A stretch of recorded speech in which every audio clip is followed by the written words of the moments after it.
slave, or queen. Hello, my dear listeners. Welcome to Josiane Audiobooks. Today, I am delighted to present to you a truly captivating story by the celebrated French author, M. Delly. The book is titled, Slave or Queen. It tells the story of young Lise, a girl of angelic beauty and deep faith, who finds herself trapped in a forced marriage with the powerful and enigmatic Prince Serge Ormanoff. Serge is a man who does not want a partner, he wants a submissive possession. He takes Lise to his isolated castle in the frozen steppes of Ukraine, intending to break her spirit and mould her to his will. But he did not count on Lise's inner strength. Will she remain a slave to his tyranny, or will her courage conquer his frozen heart, making her the true queen of his life? This is a timeless story of resistance, redemption, and the power of a pure heart. If you enjoy these classic romances, please click the like button, leave a comment with your thoughts, and share this video with your friends. Your support means the world to me. And now, let us begin.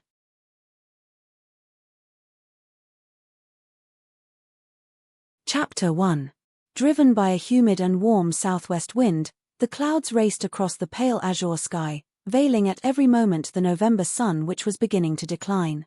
At those moments, darkness became almost complete in the small cemetery, strangely confined between the church and the presbytery, two buildings as venerable and crumbling as each other. The dead leaves performed a mad dance in the pathways and upon the graves, the willows shook their thin, stripped branches, the bead wreaths clicked against the peeling railings, and the wind whistled and moaned, like the lament of a departed soul. And the great sadness of November, of funeral memories, of those days when the souls of the departed seemed to float around us, the great sadness of the graves, upon which Christian hope alone casts a comforting light, hovered here today in all its intensity. The young girl who appeared under the small porch giving access from the church to the cemetery must have felt this impression powerfully, for an unspeakable melancholy was expressed on her face. Tears came to her eyes, immense, magnificent eyes of the East, whose gaze possessed the softness of a caress, and the exquisite charm of a candor, of a delicacy of soul that no harmful breath had ever touched. She was a delightful creature. Her face offered the purest Circassian type, although her features were not yet completely formed, for she was barely emerging from adolescence, and on her shoulders, her black hair, supple and light, still floated like that of a young girl. She descended the stone steps, covered with greenish moss, and walked among the tombs. Her gait was supple, graceful, a little undulating. The dress of pale grey, almost white, which she wore, placed a discreetly bright note in the ambient sadness. The wind made it flutter and lifted from her white forehead the light curls that escaped from her small blue velvet hat. The young girl stopped before a stone mausoleum, upon which were inscribed these words, Family of Soubrans. She knelt and prayed for a long time. Then, rising, she took a few steps and fell to her knees again before a grave covered with white chrysanthemums. Below the cross that dominated this burial site was engraved this epitaph. Here lies, in the hope of the resurrection, Gabriel Marie des Forcels. Returned to God at the age of 18. The young girl inclined her head slightly and rested it on her small joined hands. Tears slid down her cheeks and fell onto the white flowers. Gabriel, how I miss you, she murmured. Behind her, in the narrow path, a woman in mourning was advancing. She came to kneel near the young girl and, wrapping her arm around the still slender shoulders, placed a long kiss on the beautiful forehead that was raised towards her. You do not forget him, darling, little Lise whom he loved so much, she said in a voice stifled by sobs. Forget him. Oh, madam. She was weeping. Upon the white flowers, the tears of the mother mingled with those of the childhood friend. Lise began the De Profundis. The response came out like an elusive breath from the trembling lips of Madame des Forcels. Her blue eyes, paled by so many shed tears, for she was a widow and had just lost her last child, fixed themselves on the cross with an expression of resigned sorrow. Requiescent in pace, said Lise's trembling voice. The arm of Madame des Forcels tightened a little more against her shoulders. Lise, he must be in heaven. My Gabriel was a saint. Oh, yes, said Lise with fervor. They remained there, leaning against each other, indifferent to the wind that persisted against them. Before their eyes appeared the slender silhouette of Gabriel, his fine face with the smiling mouth, his blue eyes, serious and so sweet, so gravely tender, and which, often, seemed to look at something mysterious and attractive in the beyond. Gabriel des Forcels had been one of those exquisite beings that God sometimes sends to earth like a reflection of angelic perfection. I know of only one fault in him, it is that he has no faults, the old priest of Perillac had said one day, by way of a joke. A respectful and very tender son, an admirable Christian, knowing how to sacrifice with the best grace in the world the solitude where his contemplative soul delighted, to become everything to everyone in active life, he was adored by all, servants, peasants, the poor whom he helped with the most delicate charity, relations of his mother, teachers, and schoolmates. Lise de Soubrans was 6 years old when, for the first time, she had found herself in the presence of Gabriel. From that moment, her little soul had been conquered by the fervent soul of this young boy whose eyes seemed to reflect a little of the celestial light. At her home, between an indifferent father and a stepmother belonging by name to the Russian Orthodox religion, but practicing none in reality, Lise lived as a little pagan, except for a hasty prayer that Micheline, the young maid from Périgord, made her say from time to time. But the child's soul, searching and thoughtful, had a conscious thirst for truth and ideal, and she had attached herself immediately to these two elite beings, Madame des Forcels and Gabriel, who lived for one another. For Lise, Gabriel had been the advisor, the guide always listened to. It was he, the adolescent morally matured before his age and yet remained pure as the lily of the fields, who had formed the soul of this little Lise.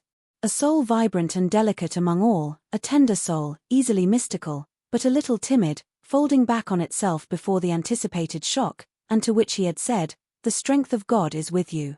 Do your duty and fear nothing." At the moment when he was about to contemplate in her the blossoming of his work, God had called him back to him.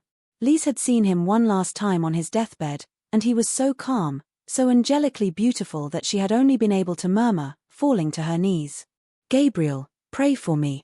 These same words, she repeated them always, instinctively, near the tomb of the departed friend, as she would have done on the burial place of a saint. She came often here, and, as in former times, confided to him simply her small worries, her reflections on such a fact, such a reading, her spiritual joys or sadness. The sweet and firm voice answered her no more, but a soothing impression grew within her, as if the angelic soul had brushed against her and miraculously strengthened her. She met here with Madame des Forcels, and it was, for the desolate mother, an unspeakable consolation to press for a few moments to her heart the one whom Gabriel had loved in the manner of angels, the timid, serious, and deliciously tender child who understood better than any other her sorrow and wept with her for the departed one. "Do not stay any longer, my darling," she said suddenly.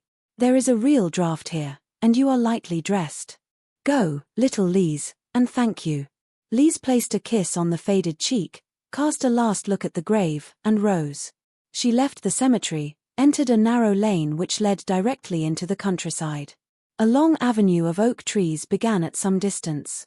At the very end stood a manor house somewhat dilapidated, but still of rather fine appearance. Coats of arms, almost erased, could be seen above the door. This dwelling had been formerly the heritage of the younger sons of the family of Soubrans.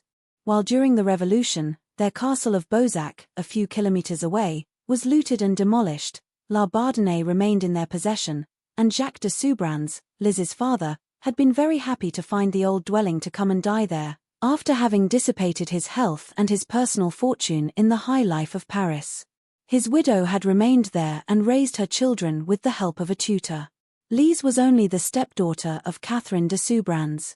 The Viscount Jacques had married in his first nuptials the cousin of the latter, the pretty Xenia Zubin, Russian like her, who had died 16 months after her marriage from an accident that happened at the time of her engagement and from which she had never well recovered. Lise, returning that afternoon, found her stepmother in the parlor furnished with old faded furniture, where she usually sat to work. Between the long white fingers adorned with very beautiful rings, passed a large part of the clothes and linen of the family. The staff was restricted at La Bardonnais, where they lived on a footing of strict economy. Catherine Zubin was, at the time of her marriage, a rich heiress, like her cousin Xenia. But, in these last years, this fortune, as well as that coming to Lise from her mother, had been partly annihilated during the troubles and looting in Russia. What remained of it sufficed to support the family simply in the countryside, thanks to the genius of a housewife that the Viscountess had discovered in herself after the ruin of her husband, she who had been raised as a great intellectual lady and would have more easily supported a philosophical thesis than executed a mending or made jams. At the entrance of her stepdaughter, Madame de Soubrans raised a little her thin face, with a pallid complexion, whose only beauty had always been the very large blue eyes, generally cold, but which knew how to become strongly expressive when an emotion agitated Catherine. "You have been a very long time, Lise. I stopped a little at the cemetery, mother. Do not exaggerate these visits, my child. With your nature, a little mystical and impressionable, it is worth nothing. I think it will be good, next year, to go out somewhat from our existence of recluses, to begin to introduce you to the world." Lise made a gesture of protest. "Oh, mother, I will only be 16. So it is not a question of a real presentation. It will simply be a matter of accepting a few invitations from the neighboring landowners. Look, one has just arrived from Madame de Serigny. She asks me very kindly to attend the hunting party that will be given at their place next week. Would that interest you, Lise?" "I do not know, mother. I have no idea. If one must see a poor beast killed, I confess to you that I will feel only a painful impression. We can dispense with attending that last act. And, upon reflection, I am going to reply to Madame de Serigny with an acceptance." Lise, who had approached her stepmother, leaned over to take her hand. "But you no longer go into the world, mother. You must not, for me, who hardly cares for it, I assure you, believe yourself obliged to reappear there, at the risk of perhaps finding painful memories. It is my duty, Lise. I cannot shut you up here, for one day we must think of your establishment, and it is not in our solitude that suitors will come to look for you. Go up to your room, look at what you lack for your toilet, and, if necessary, we will go to Périga's tomorrow." She lowered her head again over her work. There had never existed in her any expansion towards her stepdaughter, but Lise had always felt that she watched over her with a devotion that hardly existed to this degree for her own children, very passionately loved, however, since she had not yet been able to decide to separate from them, and, just like Lise, had them educated at home.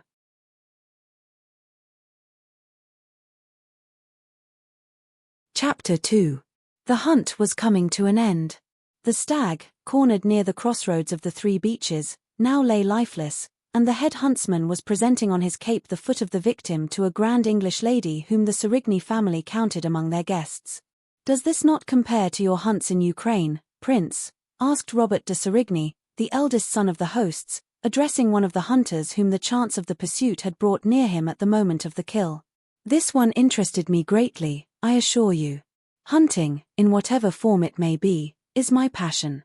He who spoke thus was a man of 28 to 30 years, whose tall stature did not seem exaggerated due to the harmony of his form and the supple elegance of his whole person. A light blonde beard ended his face with firm features, of a singular energy. The mouth was hard, the forehead haughty, the gestures graceful and supple, very Slavic. But the eyes, above all, struck one immediately in this physiognomy. Of what color were they? Blue. Yes, one would have said so for a moment. Then, suddenly, one would have declared them green, of a strange changing green, mysterious and unsettling. At other times, one had seen them black, this in the very rare moments when, in public, Prince Ormanoff had allowed some irritation to appear. In any case, it was an enigmatic gaze, very cold, disdainful and without sweetness, but fascinating by its very strangeness and by the rare intelligence that was expressed in it. "Very chic, this Prince Ormanoff. But I doubt that his wife was happy," whispered a young woman in the ear of her neighbor, a Russian noblewoman, a winter acquaintance of the hosts, while riders and carriages headed towards a large hunting lodge where lunch was to be served. But do not be deceived. He was perfectly fine with her, showered her with jewels and gowns, took her constantly into society and hardly left her side. Only he demanded that she have no other will than his, no other ideas and other tastes than his own. Well, if you find that amusing, it depends on the characters. Olga Serkine, whom he had married at 16, was a passive little creature, very enamored of her husband, I believe, and completely dominated by him. It seems to me that she must not have suffered from this despotism. Was she pretty? Admirable. She inherited from a Circassian ancestor a beauty such as one meets very few in the world. And how did she die? I do not know exactly. An accident on the estate that the prince owns in Ukraine. She perished, and with her, his only child. And the husband was not in despair. Despairing, him. Perhaps he felt some emotion, I wish at least to hope so, but I have heard it said that he never had at that moment another face than the one you see on him today. Certainly, an organ is missing in that man, it is the heart. All those who have known him are unanimous in saying it. It is a pity, for otherwise he is remarkable. I have heard him converse, he is astonishingly intelligent and erudite. Do you think he dreams of remarrying? I do not know. He would need in that case to fall upon a second Olga, for otherwise, I believe the household would not work for long, with such a nature. Despite everything, there would still be many women who would accept his proposal, dazzled by his title, his high social position, his immense wealth and this existence of refined luxury which is his. I confess that, for my part, all that would not have compensated for the slavery in which Princess Olga was kept. The harsh soul of the old Muscovites unites in this man with an oriental despotism. For him, I heard him declare it one day, woman is a subordinate being, a pretty object that one adorns for the pleasure of the eyes, that one places in one's home as one would a beautiful statue or a remarkable work of art, and who must possess all the flexibility and humility necessary to bend without a murmur under the will and caprices of her lord and master. But never speak to him, I do not say of learned women, good heavens, but simply of a well-educated woman, somewhat intellectual, having personal ideas, claiming herself not similar to man, but different, and yet his equal. Do you know that he is frightening, your compatriot, Countess? Bah! It is not I who will seek a second wife for him. The Serignis knew him in Cannes, did they not? Indeed. He owns a marvelous villa there where, in the time of Princess Olga, he gave unforgettable parties. He lives there with his sister, the Baroness of Rulburg, widow of a German diplomat, her 2 sons, plus a poor cousin, a dull character who is part of the furniture of the various residences of Prince Ormanoff. While chatting thus, the 2 horsewomen arrived near the hunting lodge, a charming Louis XV-style building around which the guests were grouping, dismounting from horses or carriages. Prince Ormanoff had just dismounted, and, throwing the bridle of his horse to a very eager huntsman, for the noble stranger was known to be very generous, stopped for an instant, casting around him a look at once investigating and indifferent. This gaze became immobile suddenly. He had just met, in the middle of a group, the slender silhouette of Madame de Soubrans, and, near her, the ravishing face of her stepdaughter. The Viscountess and Lise had arrived a little late and had joined the other crews in the forest. People looked at them a lot, for since years Madame de Soubrans no longer went out and maintained only spaced relations with the neighboring landowners. But, above all, Lise's beauty excited interest and admiration. "Am I dreaming?" murmured Countess Zablowska in her neighbor's ear. "I see there a very young girl who resembles extraordinarily the late Princess Ormanoff. It is Miss de Soubrans. Her mother was Russian, like her stepmother, moreover. I believe their name was Zubin." Zubin? Indeed, 2 Countesses Zubin, 2 cousins, successively married a Frenchman. But then, these ladies would be cousins of Prince Ormanoff. And, I think of it, this resemblance is explained. Olga Serkine was the daughter of a Zubin. See, he is heading towards her. Such a resemblance must move him, however, but the most perceptive of observers could not have seized any impression of this kind on the impassive face of Prince Ormanoff, while he advanced towards Madame de Soubrans. The Viscountess, turning her head, perceived him suddenly a few steps from her. A slightly greenish tint covered her face, over which ran a shudder, and for a few seconds a gleam of terror appeared in her gaze. "You did not expect to meet me here, Catherine Paulowna," he said, greeting her. She stammered. "Indeed, I was unaware that you were vacationing in this country. I have been the guest of the Marquis de Serigny for 5 days. Will you introduce your stepdaughter to me? For I suppose I have before me the daughter of Xenia Zubin." His eyes lowered to Lise, all delicate and so exquisite in her outfit of supple cloth, of a soft blue. The young girl shuddered under this strange, indefinable gaze, where there existed neither admiration nor gentleness, but only the satisfaction of the man who has finally found the rare object long sought. The greenish tint accentuated on Catherine's face, while she replied in a voice almost extinguished. Yes, she is the daughter of Xenia. Lise, your cousin, Prince Serge Ormanoff. The prince took the small hand that Lise, frozen at his sight, did not think of offering him, and raised it to his lips. But he bowed barely, and this gesture, with him, was accomplished with such height, such visible condescension, that it lost all its usual meaning of respectful or affectionate courtesy, according to the case. I knew your mother very well, my cousin. She often came to spend the holidays at Kulto, my estate in Ukraine, when I was a very young boy. It was even there that her engagement to the Viscount de Soubrans was celebrated. And, without waiting for a reply that Lise, completely stiffened by a strange shyness, would have had great trouble finding, he moved away to rejoin Mr. de Serigny, who was discussing with some of his guests the vicissitudes of the hunt. Mother, you never spoke to me of this cousin, murmured Lise. She raised her eyes towards her stepmother. And she was frightened at the sight of that altered face. What is the matter? Are you unwell, mother? Yes, a little. My palpitations are returning. We would do better to return home, I believe.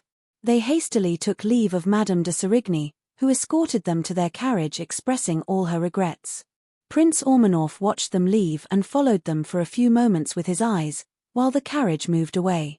That young girl, that little girl rather, is already ideal, observed someone near him. That is correct, he said coldly. And he headed towards the entrance of the hunting lodge, followed by numerous glances, for this great Slavic lord, of such high mien and so enigmatic physiognomy, excited the keenest curiosity among the guests of the Marquis de Serigny. In the carriage which carried the inhabitants of La Bardonnais towards their dwelling, Lise examined with a little anxiety the face of her stepmother. Madame de Soubrans had already had a few small heart attacks, and the doctor had prescribed avoiding strong emotions. But what emotion could she have experienced today? This Prince Ormanoff, of whom she had never spoken to her children, must be almost a stranger to her. Unless he reminded her of some painful memories. Lise knew that her stepmother had lost her parents and an only brother, when she was already a young girl. Perhaps Serge Ormanoff happened to be present at the time of these misfortunes, on which Catherine did not dwell in long details. Madame de Soubrans, suddenly raising her eyes, met Lise's worried gaze. Do not torment yourself, my child, she said in the same extinguished voice she had earlier when replying to the prince. It will be nothing. I was already not very well this morning, I should have abstained. But yes, mother, why did you say nothing to me? It would have been much more reasonable to stay quietly at home. Certainly, if I could have foreseen. Her thin hands trembled, and a tremor agitated her lips. Lise did not notice it, and reassured herself seeing that upon arrival at the house Madame de Soubrans had almost resumed her usual appearance, except for a rather pronounced circle around the eyes.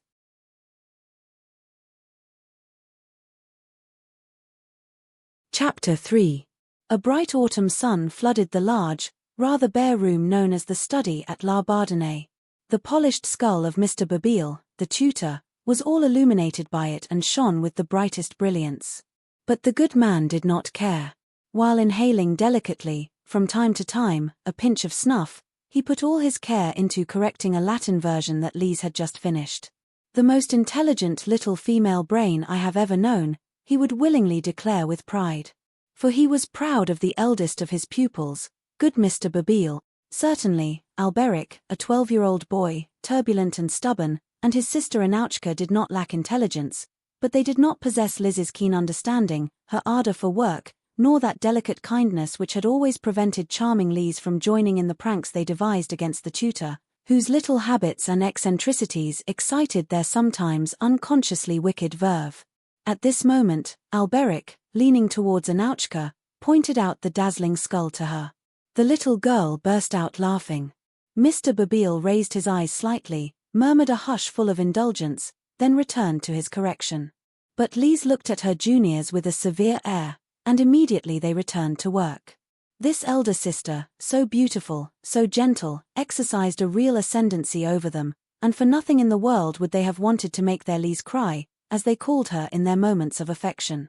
Miss Lise, "This is absolutely perfect," cried Mr. Babille in a tone of triumph, raising between his fingers, browned by contact with tobacco, the sheet covered with Lize's charming handwriting. "Splendid. Here is a pupil who does me honor. Ah, when you have worked another 2 years, what a fine education you will have." A ring of the doorbell interrupted him. Lise rose briskly, smoothing her slightly crumpled pink percale apron. "I must go and open it. Micheline and Josette are out on errands."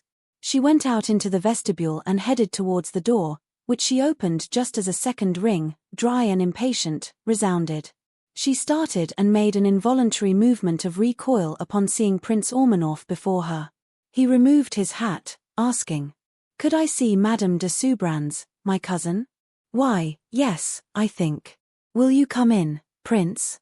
He did not protest against the ceremonious address, but enveloped with a dominating gaze the young creature, all blushing and embarrassed before him. She preceded him to the drawing-room door, which she opened, saying, "I will inform my mother." He turned slightly, looked at her again with a singular air. "You call her your mother? Was it she who demanded it?" "No, it is I who have always given her this name, since she raised me," she replied, very surprised. "Ah, yes, indeed," he said between his teeth. While he entered the drawing-room, better furnished than the other room where strangers were introduced, Lise entered the adjoining room and approached her stepmother, busy with her mending. "Mother, Prince Ormanoff asks for you." The work slipped from Madame de Soubrans' hands, and her face took on the same bizarre tint as the day before, when her relative had approached her. But, without uttering a word, she rose and, opening the connecting door, entered the drawing-room. The prince, who was standing in the middle of the room, let her advance towards him. His sharp gaze seemed to search to the bottom of the soul of this woman, who stiffened visibly so as not to lower her eyes. "It has been a long time since we saw each other, Catherine Paulowna," he said in a tone of calm coldness. No more than the day before did they shake hands, and whoever had seen these two cousins facing each other would have been aware that a mysterious barrier separated them. "Indeed, Serge. I did not suspect that you would come here, to my home." Her voice was hoarse and her eyes turned away slightly as if to flee the gaze of those green pupils. "So it is not for you that I come here, Catherine. I have not lost my former habit of going straight to the point, especially with women, who generally like to lose themselves in 1,000 little circumlocutions, more or less hypocritical. Here is what I desire. The daughter of my cousin Xenia resembles in an extraordinary way Olga, my late wife. For this reason, I intend to make this child the Princess Ormanoff." Madame de Soubrans stepped back several paces, fixing eyes dilated by stupefaction upon him. "You want to marry Lise? A child, as you say, for she is not 16. It is precisely for that reason. At that age, I will form her to my liking, just as I did formerly with Olga." And as Madame de Soubrans remained speechless, looking at him with a bewildered air, he added in a dry tone, "One would really think I am telling you the most extraordinary thing in the world. But, Serge, consider that you do not know her. She resembles Olga, she will be at least as beautiful as she, and she is young enough to be still malleable. That suffices for me. Intelligence is indifferent to me, and as for character, whatever it may be, I will know how to transform it according to my tastes." "Then, she might be unhappy," stammered Madame de Soubrans. He had an ironic curling of the lips. "Is a woman ever unhappy when her husband surrounds her with luxury, showers her with gowns and jewels, takes her to the most brilliant parties? That would not suffice for Lise, perhaps. She is very serious and very pious." The prince's eyebrows drew together. "Pious? To what religion does she belong?" "She is Catholic." "That is of no importance. A woman must have no other religion than that of her husband, and, as soon as she becomes Princess Ormanoff, Lise will follow the Orthodox faith." Madame de Soubrans' alarmed gaze rested on Serge's impassive face. You would force her to leave her religion," she stammered. "Perfectly. For my part, I have no beliefs, but my family and racial traditions impose upon me the apparent practice of the religion of my country. It must be the same for my wife. Serge, she will never want to renounce this idea. It is impossible. The child would not be happy, moreover." An irritated gleam passed in Serge's eyes, which, at this moment, seemed almost black. For whom do you take me, Catherine? Would someone have invented that I had made Olga unhappy? She who, before breathing her last sigh, kissed my hands murmuring, Serge, you have given me happiness. Never did she have a wish to formulate, for I always anticipated her. I will act with Lise as I acted towards her. I intend to remain always the absolute master, but, in return, I give my wife all the satisfactions suitable to a female brain. What more could she ask for? That you love her differently, perhaps, murmured Madame de Soubrans. A sort of ironic half-smile glided over Serge's lips. And that I be her humble servant, as so many simpletons are towards women? I have a quite different respect for my masculine superiority, and, before anything else, I intend to be obeyed, without discussion. And you say that she will be happy? The prince made a movement of impatience. Yes, she will be, because I will know how to remove all ridiculous sensitivity from her, if she has any. Olga was gentle, amiable, affectionate, but never did I suffer to see a tear in her eyes, nor a wrinkle on her forehead. She had become accustomed to it very quickly, and always showed me a serene and smiling face. If I had not directed her thus from the first days of our union, I would have risked seeing tears appear, sulking, caprices, all that I hate. Then, your wife did not even have the right to cry. I conducted myself in such a way towards her that she never had any reasonable motive to shed tears, he said coldly. For a few seconds, Madame de Soubrans remained mouth closed, bewildered by this declaration made in the most serious tone. Serge, it is not possible, she murmured finally. Lise is too young, she is of delicate health. She will have all the necessary care with me, fear nothing. I do not care in any way to have a sick wife. But really, Catherine, I admire your solicitude for the daughter of poor Zines. A singular irony slipped into the prince's accent, whose sharp gaze did not leave Catherine's face, which covered itself with a frightening pallor. It is true that I care for her as best I can, she said in a stifled voice, and I would like her to be happy. She will be, through me. No, Serge, no. First, she will never want to change religion. The prince's eyebrows frowned. Do you count then for something the will of a child? Moreover, at that age, any form of religion matters little. Madame de Soubrans joined her hands. Do not ask me that, Serge. I cannot cause the misfortune of this poor little one. In truth, that is very flattering for me, he said in a tone of biting irritation. By the way, is it correct that Xenia died from the consequences of that singular accident from which she nearly perished formerly at Culto? Panic passed in Madame de Soubrans' gaze. Her hand seized the back of a chair and clung to it. I do not know. She stammered, turning away her eyes. I was told so. Do you know that Ivan Borgeff is still strong and alert, and that he has kept an extraordinary memory, especially for facts a little old, such as, for example, your stay and that of Xenia at Culto? She trembled from head to foot, and her eyes still fled the sparkling gaze, like a beast trapped under the pupils of the tamer. He is very talkative. My will alone chains his tongue. It is fortunate for you, Catherine, for the day I would say to him, it matters little, Ivan, speak as you please, he would perhaps have the bad taste to make sensational revelations, which would be rather unpleasant for your children. Is it not true, Catherine Paulowna? This time, she looked at him, raising her arms in a gesture of supplication. Serge, for pity's sake. Is not the remorse that gnaws at me enough? I have done my utmost to make Lise happy. But by deceiving her heinously. And do you not think that she will be more in her place near me, who am an honest man, than under the roof of the woman who killed her mother? A moan escaped from Madame de Soubrans' chest. Serge. Oh, I beg you, she stammered. He continued impassively. This reason alone would make it a duty for me to remove this young girl from here. You are therefore going to inform her of my request, and tomorrow we shall be engaged. This time she did not protest. She was tamed by the mysterious weapon that made Serge all-powerful over her. I will speak to her, she said in a hoarse voice. That will be reasonable, for if she did not become my wife, I would believe myself bound to make known to her certain things that would make impossible for her a longer stay here. But from the moment she becomes Princess Ormanoff, it matters little, you will keep your secret, and your children will not have the displeasure of. I will speak to her, Serge, she repeated. And her fingers clenched so strongly the back of the chair that the nails sank into the wood. It is well. As I do not care in any way to prolong the engagement, you will arrange so that the marriage can be celebrated in a month.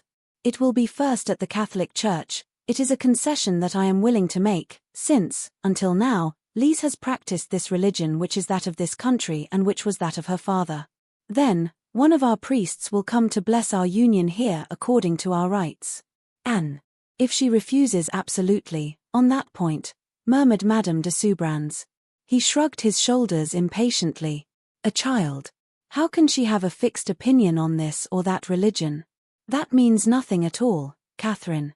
She will get used to it without difficulty, all the more so as she appeared very timid to me. Yes, she is timid and very gentle. She has a charming nature. So much the better. She seems to me to realize, in any case, my ideal. Until tomorrow, Catherine. Without offering her his hand any more than on arrival, he headed towards the door. As he was about to leave, she rejoined him suddenly.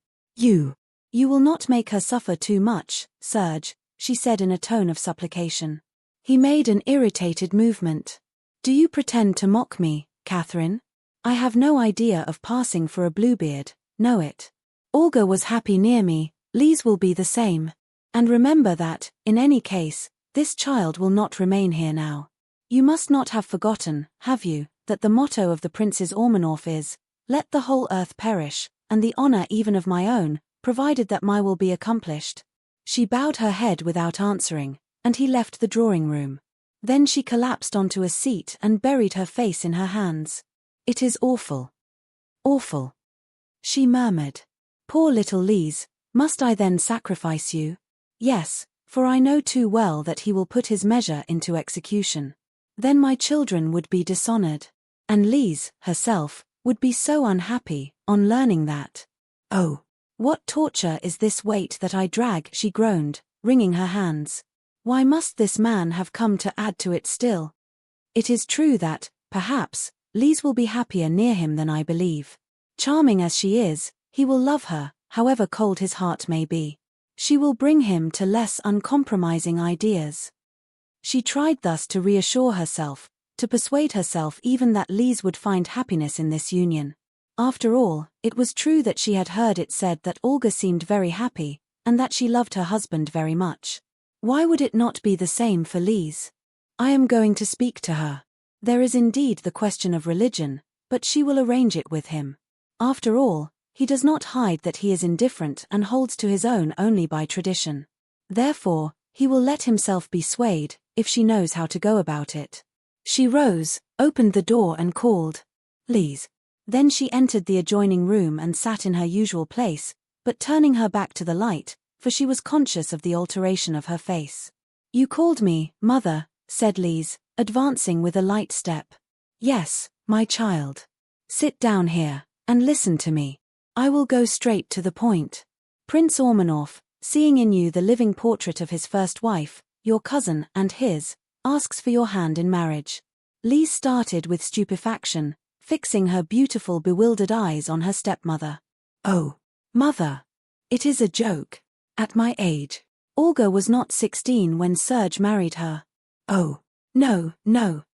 Tell him no, mother, cried Lise spontaneously with a little shiver of fright. He who scares me so much. Madame de Soubrans' hands trembled. It is childishness on your part, Lise. Serge is a man of high worth, and, in any case, it will be a magnificent marriage for you. The Princes Ormanoff are of an old sovereign race, and the Tsars, in taking away this sovereignty, left them numerous privileges as well as immense wealth. You will be surrounded by luxury, you will have all imaginable satisfactions. Serge will take you into society, he will make you travel. You will be happy, you will see, my child. She spoke in a monotonous tone, as if she were reciting a lesson long learned, and turning her eyes away from Lise's stupefied and frightened gaze. Mother. But I do not want to. It is impossible. Come now, mother. One does not marry at my age.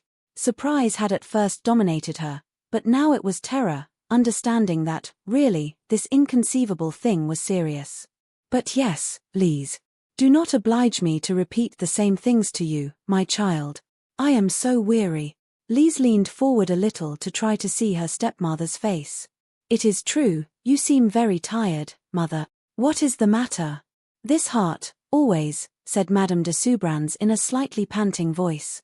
I would need calm, and it is not today that I will have it, especially if you show yourself recalcitrant, Lise. Mother, is it possible that you want this? Cried Lise with anguish. I do not know this Prince Ormanoff. But I know him. I know that he made his first wife happy. Certainly, he is of very cold appearance, but what does that signify? Beautiful protestations, sweet words often hide only traps. Moreover, given your youth, it will not be bad for you to have a serious husband, who will know how to direct you. Do not take that heartbroken air, Lise. Would one not think that I am condemning you to torture? Lise wrung her small hands mechanically. He scares me. And then, never yet had I thought that I could marry. It seemed so distant to me. I always considered myself a child. And, all of a sudden, you come to tell me that I must become the wife of this stranger, who will take me where he wants, far from here, far from you all. Oh, mother. Tell him no, do not think of that anymore, I beg you. Madame de Soubrans lowered her eyelids a little, as if the sight of the sweet imploring gaze was unbearable to her. You are mad, Lise. Certainly, you had no reason until now to think of marriage, but, from the moment an unhoped-for opportunity presents itself, it is important not to let it escape. But, mother, I am sure that Prince Ormanoff is not Catholic. No, naturally. But you will be married first according to the rite of your religion, as is usual for mixed unions. I can only marry a Catholic, cried Lise with a gesture of protest. How ridiculously exaggerated you are, my poor child. Were your mother and I Catholics? Did that prevent me from letting you three follow the religion of your father? But, would he be willing, murmured Lise. Catherine's eyelids fluttered a little. It is he himself who told me that your marriage would be blessed at the Catholic Church, she replied in a dull voice. You will see that he is not as terrible as he looks. With skill, who knows? You will perhaps make of him what you want, little Lise. She tried to smile, but if she had not been placed against the light, the young girl would have seen with surprise what a painful grimace twisted her lips, her lying lips that deceived an innocent child. Lise hid her face in her hands. Is it possible? Is it possible that, all of a sudden, I must decide? But I can reflect for a few days, mother, ask for advice. Catherine's face contracted. Ask for advice? From her confessor, no doubt? Who knows if that priest would not come to put himself in the way? It was necessary, at all costs, to extract a promise from the child. Reflect. Lise, the prince wants an answer this evening. Do you understand? He finds in you his first wife whom he loved very much, and since he saw you, he lives no more, in the fear of a refusal. Think then, Lise, it will be a charity to console this widower, to remind him of Olga. The words came out with difficulty from her parched lips. At the end of her strength, Madame de Soubrans let her head fall onto the back of the armchair. Mother, mother, said Lise with anguish. Catherine had fainted. The young girl called Alberic, sent him to fetch the doctor, then tried to bring her stepmother round. But the faint was still lasting when Dr. Mourier arrived. Is she then more ill, doctor? Asked Lise when, Madame de Soubrans having regained her senses, the doctor moved away after having written a few prescriptions. A little more, yes. One should avoid great annoyances for her, too strong emotions. Did she have something of that kind today? Yes, perhaps, murmured Lise, blushing. That is it. She needs great peace of mind, I do not hide it from you, Miss Lise. At this price, she can live for years with this illness. Lise, returning towards her stepmother's room, felt all troubled. Was it then her resistance to this marriage that had caused this shock about which, visibly, the doctor showed himself worried? Then, if a misfortune occurred, if Alberic and Annouchka became orphans, it would be she, Lise, who would be the cause. What to do, my God? What to do? She murmured desperately. Hearing her enter, Madame de Soubrans turned her undone face towards her. You see, Child, in what precarious state my health is, she said in a stifled voice. One day or another, I may go in a crisis, in a faint. You would remain without close family. Whereas, married, you would need no one, and I would leave more tranquil for you. Lise's burning hand rested on that of her stepmother, which trembled convulsively. Really, if I accepted this marriage, you would be satisfied, mother? A yes almost imperceptible passed between Catherine's lips. In that case, since you think it is a good thing for me, I will marry Prince Ormanoff, said Lise in a voice a little extinguished. At the same time she leaned over, offering her forehead to her stepmother's lips. Catherine had a gesture to push her away, but, stiffening, she gave a kiss to the child she had just sacrificed to the pitiless demands of Serge Ormanoff. Go, Lise, she said in a weakened tone. Leave me, I need to rest. And this evening, I will write a note to Serge. Lise left the drawing room and, climbing the stairs rapidly, entered her room, a large simply furnished room that she maintained herself with great care. She threw herself on her knees before her crucifix and, taking her head in her hands, began to weep. My God, is it possible? I will never be able to. I am too afraid. Oh, Gabriel, pray for me. Say, dear Gabriel, pray for your little Lise.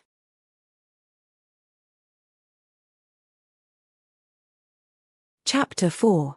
Providence has impenetrable ways that confound the forecasts of human wisdom. As Lise, the next morning, went to the presbytery to speak to the priest of Perillac, she learned that the old priest, struck by apoplexy that very night, was in his death agony. Thus, he who could have enlightened the poor little inexperienced conscience was suddenly missing. Lise did not even have the resource of going to take advice from Madame Desforcelles. Gabriel's mother was in Bordeaux for a month, at the home of her sick sister. Lise therefore awaited, with a secret terror, the announced visit of the stranger who was to become her fiancé. She tried to reassure herself by telling herself that Madame de Soubrans seemed to know Serge Ormanoff and that she would not commit her to a marriage that did not appear to present sufficient guarantees. She had great confidence in her stepmother, whom she knew to be very serious and who had always shown her devotion and solicitude. Moreover, Lise, a humble little soul, distrustful of herself and conscious of her inexperience, which was really still on many points that of a child, due to the retired existence she led and the method of education in no way modern in use at La Bourdonnais, estimated that docility to a more mature judgment was part of her duties. She had therefore no inclination to rebel against this marriage almost imposed by her stepmother. Yet when, in the afternoon, she heard Prince Ormanoff's automobile stop before the house, she became quite pale and looked wildly at Madame de Soubrans. Catherine turned her eyes away from those marvelous pupils so eloquent, similar to those of the gazelle of the desert. When, hunted, it implores the pitiless hunter. She had the physiognomy of a person recovering from a serious illness and, when the prince was introduced, her whole body had a long shiver. Here is your fiancé, Serge, she said in a slightly hoarse accent, designating the young girl who had advanced mechanically, but lowered her eyes to delay the moment when she would have to meet that gaze which had caused her an impression of fright. That is very good, said Serge's brief voice. I am happy about it, Lise. But raise your eyes, I pray you. Olga always let me read to the bottom of her gaze. I desire that you act the same. She obeyed, and her large timid and frightened eyes rested on the cold physiognomy of her fiancé. For a few seconds, he seemed to contemplate with a sort of haughty satisfaction the delicate creature trembling before him. Then the strange green shade of his eyes changed, became almost blue, while his hand rested on Lise's dark hair, in a gesture that was perhaps a caress, but which had much more the appearance of a taking of possession. You are still only a child, Lise. You will be, I hope, very submissive and all will go very well. You seem unwell, Catherine. Do not believe yourself obliged to tire yourself by remaining here. I would be sorry to disturb anyone, during this time of engagement that we will make very brief, will we not? Madame de Soubrans did not protest. In fact, she could do no more. Then, was it not better to leave the engaged couple alone? Perhaps thus a spark would spring up between them. However, such an event did not seem likely to occur. Prince Ormanoff had advanced an armchair to Lise and had taken a place near her. With his tall stature, he seemed to dominate and crush her. Placing his long fine hand on the young girl's shoulder, he began to question her on her existence, on her occupations, on her studies. As she answered in a voice strangled by emotion, he interrupted her. "Are you afraid of me, Lise?" he asked in an almost gentle tone. She murmured, blushing. "A little, yes. Forgive me. That does not displease me, provided that this fear does not paralyze you and does not take away the use of your voice. I intend to make you very happy, provided that you are docile to the direction I will give you." "I will do what you want," she said softly. She remembered suddenly the apostle's advice on the submission required of the wife towards the husband, and thought that she, so young, had more than others need to conform to it. Serge continued his interrogation.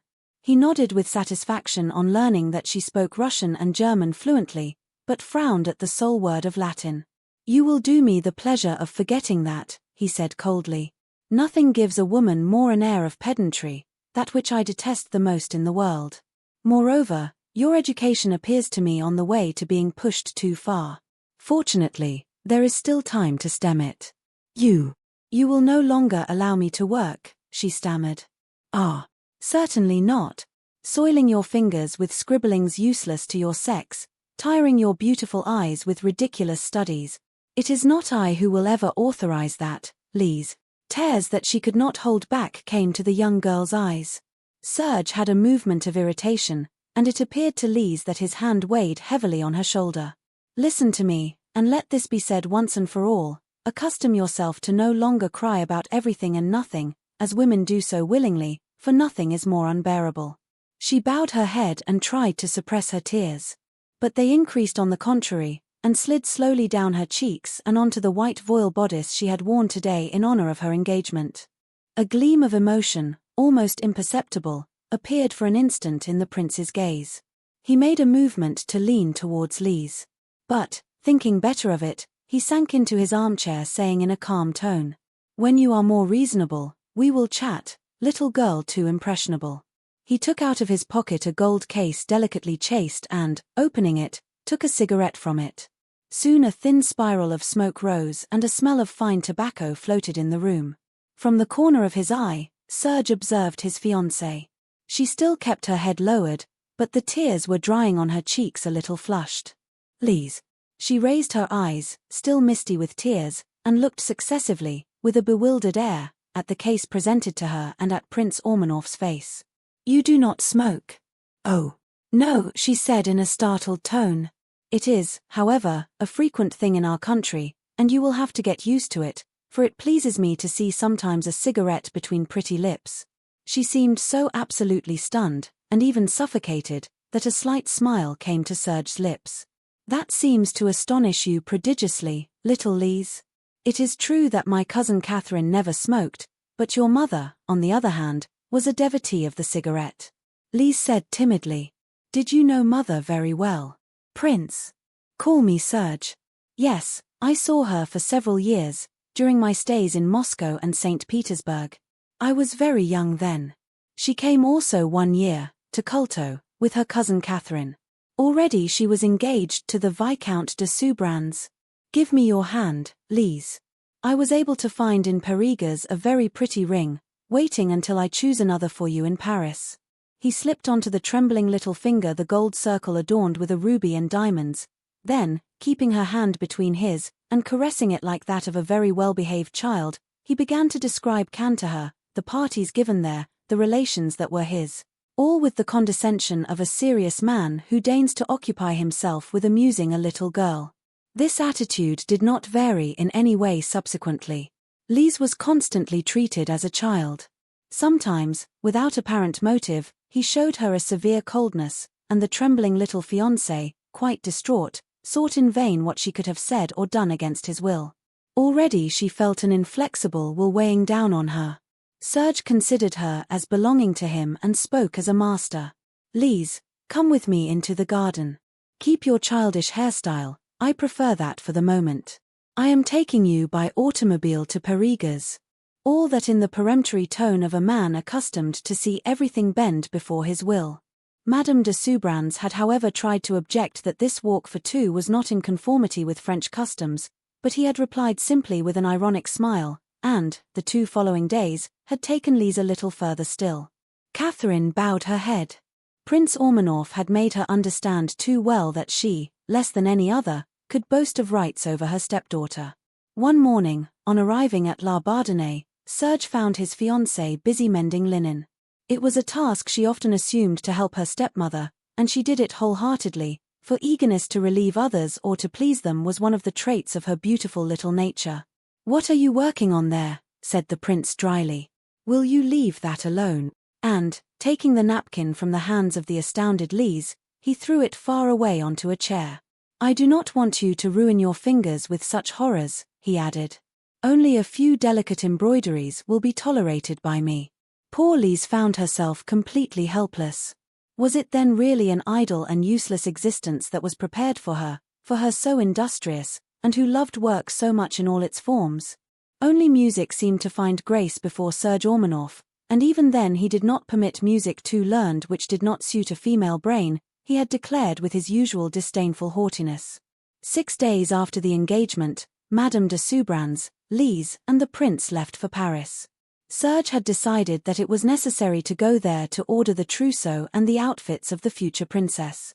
Catherine and her stepdaughter stayed in a hotel on the left bank, where, each day, one of Prince Ormanoff's carriages came to fetch them to take them to the most renowned shops. It was Serge himself who chose the dresses, hats, furs. He imposed his taste, which was, moreover, very sure, for he had a very keen sense of beauty, on the timid little fiancée, a little bewildered, she who had never been further than Parigas, and ignored all the refinements of luxury and vanity that were displayed before her. Her opinion was never asked. When Serge had decided, all was said, nothing remained but to bow. Yet, one day, Lise rebelled. She had been with her stepmother to try on ball gowns at one of the most famous Parisian couturiers. But, when she saw the rather pronounced neckline that had been made, she blushed and said briskly, "Never will I wear that. It will be necessary to raise this bodice higher, madam." The head seamstress exclaimed, "But that is nothing, miss. It is a moderate neckline. You have delightful shoulders, although a little frail still. One must show them, slightly, at least."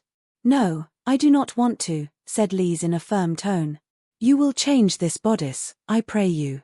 "My child, do not exaggerate," murmured Madame de Soubrans in her ear, for whom such delicacy of soul remained incomprehensible, for, as a young girl, she had been wildly worldly. "Think, moreover, that Serge will be very displeased. I will speak to him about it myself." "But never will I wear that," said Lise resolutely. To speak to him about it. It was easy to say, but otherwise difficult to do. Yet, such was the latent energy in Lise's soul that she did not hesitate, the evening of that day, to broach the question at the end of dinner, taken in the small private room of a fashionable restaurant where the prince had taken his fiancée and Madame de Soubrans. From the first words, Serge frowned. "What is that?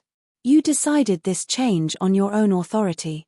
"Why, no, you see it, Serge, since I speak to you about it." Her lips trembled a little, and she was deliciously touching thus, with her beautiful fearful eyes, timidly raised towards him. The blonde eyebrows relaxed, Serge shrugged his shoulders slightly. "Foolish little girl. I am willing to be indulgent for this time, all the more so as your maids will quickly put things back in order when necessary. My compliments on the serious education you have given her, Catherine," he added with an imperceptible irony, turning towards his cousin. He generally treated Madame de Soubrans as a negligible quantity, showing her only a strict politeness and appearing to consider her almost solely as Lise's chaperone. Catherine, an authoritarian nature however, submitted passively to all his wills, dragging Lise from shop to shop, despite her state of fatigue that the air of Paris increased still more, and following blindly his instructions regarding the purchases to make for the young fiancé. Serge, by the secret he held, kept her completely in his power. The 2 women were exhausted when, at the end of 10 days, they took the road back to Perillac, without Lise, during this continual race from supplier to supplier, having been able to see of Paris what she desired above all to know, the museums, the churches, the historical monuments and the surroundings, such as Versailles and Saint-Germain, whose names haunted her young intelligence where the study of history was still quite fresh. Prince Ormanoff had left for St. Petersburg, where some business called him. He reappeared at La Bardonnais only 3 days before the marriage. This time had seemed very short to Lise, who felt lighter and more herself, knowing very far away this fiancé for whom she felt an insurmountable fear. How quickly the dreaded date approached. "Oh, mother, is there no way to do otherwise?" she murmured, taking leave of her stepmother, one evening when anguish gripped her more strongly. Madame de Soubran's pallid face twitched a little, while she replied, "Why, no, Lise, there is no reason for that. Come now, Serge is very good to you. His nature is authoritarian, but he will love you very much if you are nice and very submissive, as befits your age." "I am afraid of him," sighed Lise. "When I think that he is going to take me so far from you." It was a thought that made her shiver, while on the morning of the dreaded day her stepmother, whose face was dreadfully altered, helped her to put on the long dress of supple silk trimmed with admirable lace, executed according to a design made by Prince Ormanoff. On the shoulders of the trembling little bride, Madame de Soubrans threw a garment entirely of white fox, of inestimable price, that Serge had brought back from St. Petersburg. And, at the exit of the church, many envious glances covered the young bride thus royally dressed. But other people shook their heads, looking at the haughty and closed physiognomy of Prince Serge, and the beautiful face of Lise, so pale and so gentle. "It is a magnificent marriage. But will she be happy?" people thought. And Madame Desforcelles, returned to attend the marriage of her little friend, wept and prayed with all her soul during the ceremony, for, meeting just now in passing the beautiful eyes she knew so well, she had read in them a deep suffering and a painful anxiety.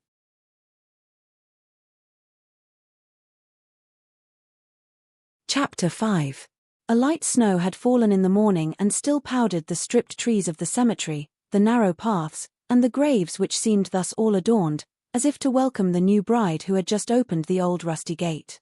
After the second nuptial blessing given by an Orthodox priest in Madame de Soubran's drawing-room, Lise, on Prince Ormanoff's order, had gone up to exchange her white dress for a travelling suit. And while she dressed, suppressing her tears, the irresistible desire had come to her to go and pray one more time on Gabriel's tomb. The prince had said that they would leave only in an hour. She had time to run to the cemetery and return very quickly, before he noticed. Now, kneeling, her head in her hands, she evoked before this tomb the angelic face of Gabriel, and his grave and deep eyes which had conquered little Lise's soul for God. Why was he not there today to encourage his poor little friend? Oh, if she could have heard his dear voice, before going away with this stranger, a living enigma before whom her young heart was terrified. She stretched out her hand and picked one of the white chrysanthemums which still remained in bloom, thanks to the care taken by Madame Desforcelles' old servant, who had fallen almost into second childhood since the death of Gabriel, her darling little one. "I will keep it in memory of you, my friend Gabriel," murmured Lise, placing her lips on the flower. "And you who are a saint, you will pray for your poor Lise, you will protect her. Oh, my God, be my strength. See how small and weak I am." She was so absorbed that the sound of footsteps, muffled moreover by the snow, had not made her raise her eyes, until the newcomer found himself a few steps from her. Then she gave a stifled exclamation upon recognizing Prince Ormanoff.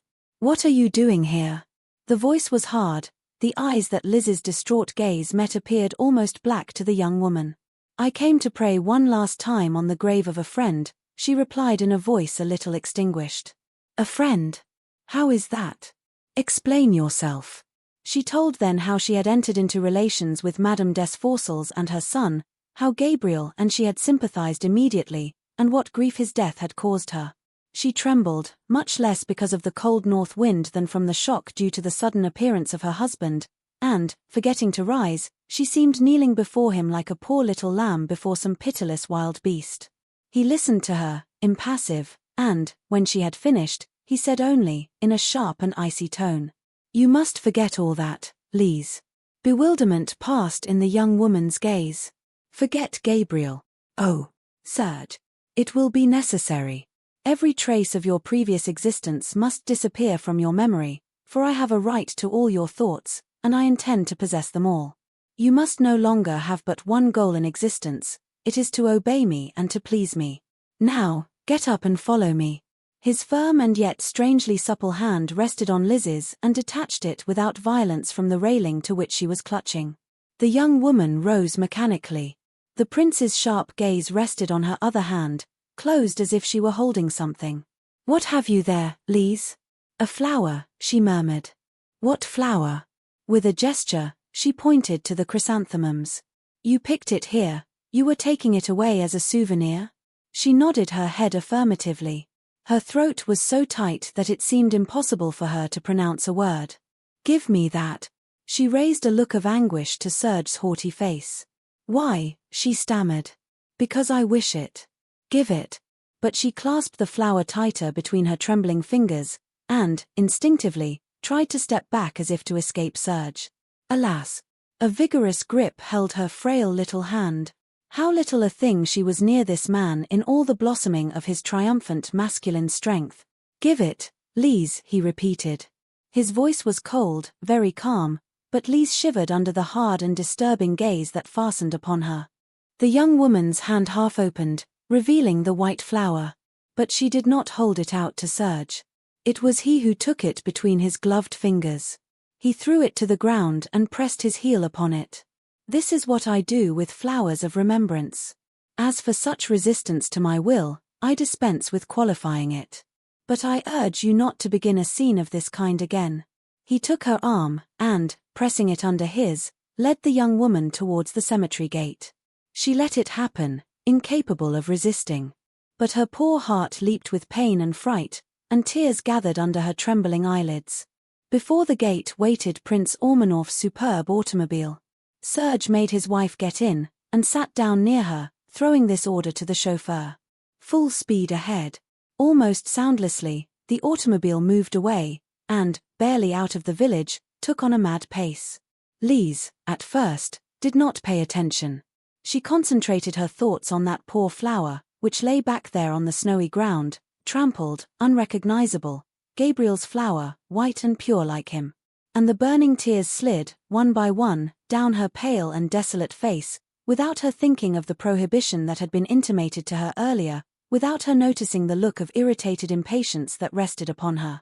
But suddenly, she started, and her stupefied eyes went from the fleeing landscape, unknown to her, to the objects she noticed only now, placed on the front seat, the magnificent sable fur coat that the prince had wanted her to take for the journey, and the bag, a marvel of refined elegance, that he had brought back to her from Russia. She had left these two objects in her room, intending to take them on returning from the cemetery. Who then had had the idea of bringing them down and putting them in the car without waiting for her? The bag was not even closed. She raised her eyes, still heavy with tears, towards her husband, murmuring timidly, "Ah, are we not returning immediately to La Bardonnais, Serge?" "Neither immediately, nor later," he said in a dry tone. She sat up abruptly. "You do not mean that? That I am going to leave without seeing them again, without kissing them?" she stammered. "Perfectly, that is it exactly. Those farewells were useless, and I would have had again to endure the sight of those tears that a hypersensitivity, really on the surface of the skin, makes you shed. You will be able to write a note to Madame de Soubrans, once in Cannes. I authorize you to do so." Lise cast a desperate look towards the landscape which passed with dizzying speed. "But it is not possible. I cannot leave like that," she said in a strangled voice. "I beg you, Serge, let us return. I will not be long, only the time to kiss them, to tell them." He turned his eyes away from the beautiful imploring pupils, and a fold of anger came to bar his forehead. "Be silent, Lise. Cease these ridiculous supplications. It pleases me to act thus. You have only to submit, all the better as you have to earn forgiveness for your rebellion just now, for which it is not bad that you have a punishment." The small joined hands fell back, the eyelids lowered over the black eyes which filled again with tears. Lise sank further into her corner, pressing her face, frozen by painful emotion, onto her trembling hands.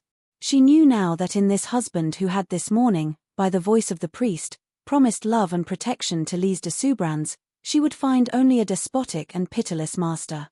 Her heart beat with hurried strokes, and with great difficulty, she stifled the sobs that strangled her. A wave of desperate suffering rose in her. Oh! If this automobile, in its frantic race, could shatter, and she, Lise, be reduced to pieces, up there, she would find Gabriel again. She would be far from this frightening man, who forbade her even tears. What then was her life going to be? What would become of her if she had to tremble thus constantly before him? A desperate prayer rose to her lips, towards the God whom Gabriel had taught her to know. Never, better than in this instant, had she had such a consciousness of her own weakness, at the same time as of the all-powerful strength which, from high in heaven, watched over her and breathed itself into her young soul wavering under pain. Little by little, fatigue, the fleeing view of the winter landscape, the warmth that reigned in the car, the subtle scent of the Orient that Prince Ormanoff favored, provoked in the young woman a torpor which ended by changing into sleep. Serge, too, closed his eyes. But he did not sleep, for his ungloved hand frequently caressed his blonde beard, in a gesture that was habitual to him in his moments of annoyance. A jolt suddenly threw Lise against her husband. Serge lowered his eyes towards the delicate head which rested now against his shoulder. Lise had not woken up. On her face traces of tears could still be seen. But she was one of those women whom tears do not make ugly, whom they render only more touching. A little fever flushed her cheeks, on which her long dark lashes cast a soft shadow. Her small mouth kept even in sleep a painful contraction, and a tiny fold of suffering could be seen on her white forehead. For a few seconds, Serge contemplated her. He leaned forward suddenly and his lips brushed the closed eyelids. But he straightened up abruptly, his face harder, his forehead contracted. He took the exquisite little head in both hands, and gently, with an almost imperceptible movement, he placed it back on the cushions of the car, without the young woman waking up. Then, turning away, he leaned on the velvet armrest, fixing vaguely on the snowy landscape his dark and anxious gaze.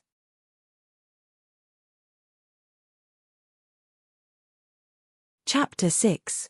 Without a breakdown, without a stop other than that necessitated by dinner, towards 7 o'clock, Prince Ormanoff's automobile arrived at the Lyon station a quarter of an hour before the departure of the express train which was to take the newlyweds to Cannes. This mad pace had broken and bewildered Lise, and it was almost like an unconscious person that she got out of the car and followed her husband to the train, where Vasily, the prince's favorite valet, and Datcha, the head lady's maid of the late Princess Olga, who was now passing into Lise's service, awaited them. Vaguely, the young princess distinguished a woman of about 50, thin, with a wrinkled face, who bowed deeply to kiss her hand. She let herself be led to the sleeping car, undressed and put to bed. She replied mechanically to Datcha's offers of service. "Thank you, I need nothing more, I would like to try to sleep." But when she was alone, sleep did not come and she passed a feverish night, full of anguish, remembering the incidents of the day past, the icy attitude from which the prince had not departed during the rest of the journey. He had treated her visibly like a child in penance, and above all that scene in the cemetery, so cruel. Oh, what man was he then, he who ordered her to forget the dead and removed her from the living without permitting her a farewell? She was so undone in the morning, that Datcha asked her with anxiety if she were ill. And this same question came from Serge's lips, when, once her hair was done and she was dressed, she rejoined him in the saloon car, where Vasily had prepared tea. "Very tired, only, Serge. I did not sleep a minute this night." She held out her hand to him, with a pretty timid and hesitant gesture that he took perhaps for a gesture of submission, for his physiognomy so cold softened slightly.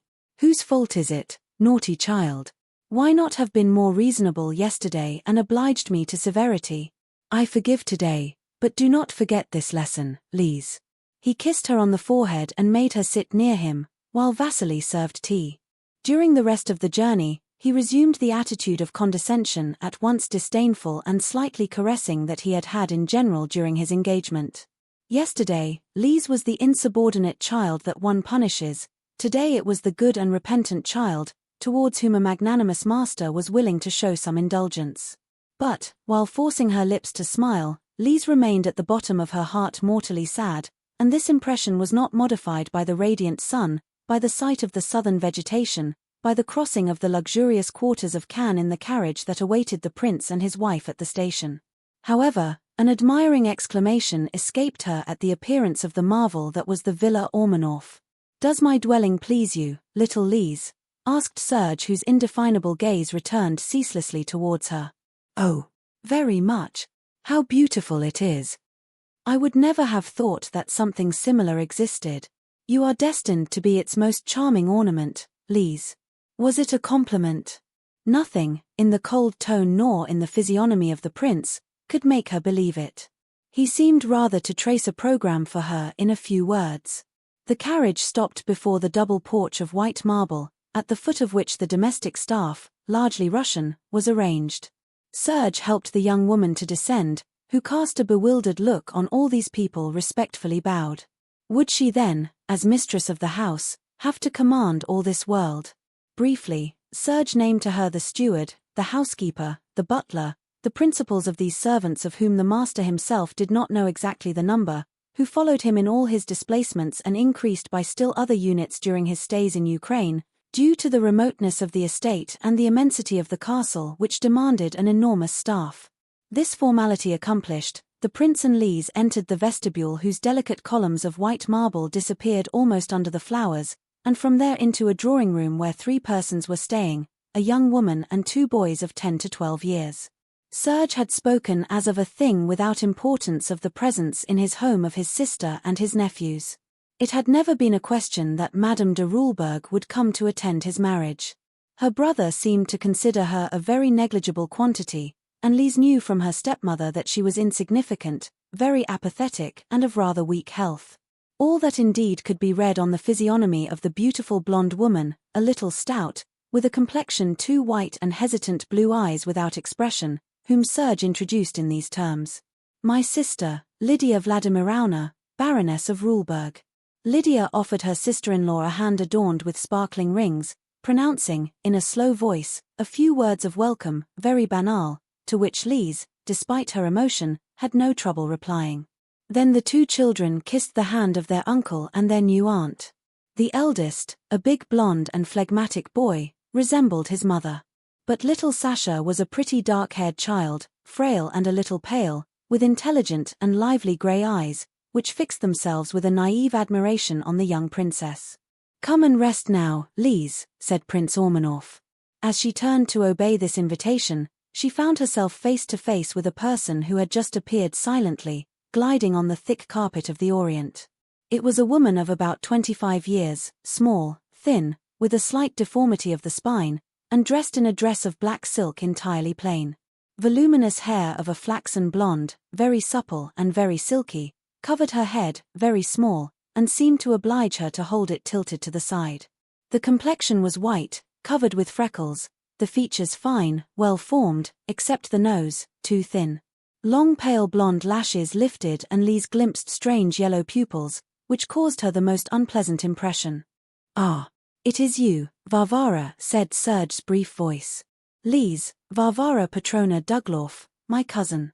Lise held out her hand to her, in which Varvara put her long fingers with sharp nails, the sight of which reminded the young woman involuntarily of the claws of a wolf captured one of the preceding winters in the surroundings of Perilac. She noticed besides that Miss Dugloff had a very humble attitude, that she kept her eyes modestly lowered and that she moved away immediately like a discreet shadow, without her cousin appearing to think of addressing a word more to her. Datcha and Sonia, the second lady's maid, awaited their young mistress in the apartment which had been that of the first wife. Hangings and furniture had been changed, but they were absolutely similar to the preceding ones. Prince Ormanoff doubtless wanted everything to remind him of the deceased, around this young woman who was the living portrait of Olga. Rest, Lise, try to sleep, he said, taking leave of her. We dine at 8 o'clock. By waking up at 7, there will remain sufficient time for you to dress. When the maids had dressed her in a negligée, Lise stretched out on a chaise longue, in the boudoir which preceded her bedroom and which was, like the latter, a marvel of the most delicate luxury. Yet, how heavy this refined atmosphere seemed to the young woman. Golden chains are always chains, and, already, she felt that they gripped her pitilessly. Her fatigue was such that she fell asleep almost immediately. This sleep still lasted at 7 o'clock, when Datcha opened the door gently to inform her young mistress that it was time to think of her toilet. Poor little princess, she is still resting, she murmured, addressing Sonia who stood behind her. It pains me to wake her. She was so tired and so sad. Look then, Sonia, how pretty she is sleeping. What heart must one have to torment a cute dove like that? Datcha had pronounced these last words in a whisper, but Sonia let escape a gesture of fright and a terrified hush, casting a glance around her. Godmother, be prudent. If someone heard you. She advanced her head a little, and looked in her turn at the sleeper. Lise rested in a charming attitude, resting her head on the delicate little white arm which emerged from the wide sleeve of precious lace. Her dark hair fell in 2 long braids on the floating gown, of silky white fabric, which floods of lace almost covered. Her tired physiognomy had relaxed under the empire of rest, a little pink rose to her satin complexion, of a pearly whiteness. Perhaps she was having at this moment some sweet dream, for her small lips parted slightly, as for a smile. She is even more beautiful than Princess Olga, whispered Sonia in an admiring tone. It is true. But she will suffer more, said Dacha shaking her head. Why, godmother? Because she must have more soul. One sees that in her eyes. No, Sonia, I do not have the courage to wake her now. If she is having a pretty dream, better that she continues it a little, poor cute princess. At 7:30, we will still have time to dress her, by hurrying a lot. The 2 maids had disappeared for a long moment, when a door opened soundlessly, letting Prince Ormanoff appear. He was in evening dress, as always for dinner, even with family. He stopped a few steps from the chaise longue and, for a long time, contemplated Lise. He passed his hand suddenly over his forehead and, turning his back, began to pace the boudoir slowly. On the carpet, his step was deadened. From time to time, he cast a glance at the sleeper, and his eyebrows had a frown of impatience. He stopped finally in a window recess and began to tap a light march on the pane, kneading the carpet with his heel, a sign of strong irritation. Dacha entered to see if the young woman was finally awake. But she moved away immediately on an imperative gesture from the prince. His Highness still did not dare to wake her, she murmured in Sonia's ear. She sleeps like a little blessed one, and he waits. He waits. Lord. He will know well how to make her pay for that patience, which is too astonishing in him not to hide something. 8 o'clock struck, and Lise was still sleeping. Under Serge's heel, a large hollow had formed in the white wool of the carpet sewn with pink flowers. It is ridiculous, he murmured suddenly. With a resolute step, he advanced towards the chaise longue. His hand rested on the young woman's shoulder. Lise, he called. A start shook her. Her eyelids lifted and her large eyes appeared, a little vague at first, then frightened upon recognizing him who was there. You forget the time, said Serge coldly. She sat up briskly on the chaise longue. Is it true? Is it very late? 8 o'clock has just struck. 8 o'clock, she said in a tone of fright. Why was I not woken up? Forgive me, Serge, but... Let us leave that and go quickly to get dressed. For this first day I accept to wait. But it is not my habit, Lise. The maids performed prodigies of speed and soon the young woman came to rejoin her husband. In this evening gown, of a creamy white, Lise, with her face rested by sleep, was ideally beautiful. Serge enveloped her in a long look, and a smile came to his lips upon meeting the eyes, a little worried, which rose towards him. He took the small trembling hand and placed it on his arm. It is very good thus, Lise. I will make of you the most charming of princesses and the most perfect of wives. During the dinner, served with all imaginable refinements, the conversation was languid. The prince spoke little, his sister likewise. As for Varvara, she did not open her mouth and no one appeared to think of addressing a word to her. Always dressed in the same high-necked black dress, which formed a somber contrast with the evening gowns worn by Lise and Madame de Rulberg, she seemed a very dull character and kept an attitude completely self-effacing. Only once, Lise met her gaze, and those bizarre eyes made such a singular impression on her that she saw with pleasure Varvara's long eyelids remain lowered for the rest of the evening.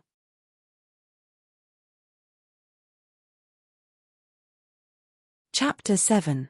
The light, warm, scented air came to caress Lise's rosy face, seated near her husband in the carriage which carried them towards the church. The day before, as she was preparing to inquire from Serge about the time at which she could fulfill her Sunday duty, he himself had taken the lead by warning her that she had to be ready to come with him to Mass. It had seemed astonishing to her that a man like him would take the trouble to accompany to a service of a religion other than his own the young woman whom he treated so visibly as an inferior creature. But she had experienced a real joy from it, just as seeing him a little less stiff towards her, almost amiable at moments, during this first day at the Villa Ormanoff. He had taken her for a long drive through Cannes, stopping at a jeweller's where he had chosen, without consulting Lise's taste, a bracelet which he had fastened himself to the young woman's wrist. It was a supple and wide gold chain adorned with diamonds and admirable rubies. This superb jewel seemed heavy on the delicate wrist, and Lise, whom it did not please, had put it on this morning reluctantly, only in the fear of offending her husband if she abstained from it. Just as upon arrival at the station, just as during the drive of the day before, people looked much at Lise from the carriages that Prince Ormanoff's crossed. Admiration could be read on all faces. And a gleam of proud satisfaction came to light up Serge's cold physiognomy, who cast from time to time an indefinable glance at the delightful creature seated at his side. The carriage stopped before the all-white church which rose in the middle of the greenery of a garden. Lise noticed with surprise the two bell towers surmounted by bulbs and the numerous Greek crosses which repeated themselves everywhere. How different this church was from those she had seen until now. Luxurious carriages stopped. Men of high mien, women of Slavic type, richly dressed, descended from them. Like them, Serge and Lise entered a nave lit by the light falling from a dome. Lise's eye was first attracted towards the back by great doors of precious wood and crimson curtains. Then they distinguished, on the white walls, immense images of gold and silver. How singular this church was! And how the attitude of the faithful differed from that to which Lise was accustomed. They had no books and placed themselves at random, without kneeling or sitting.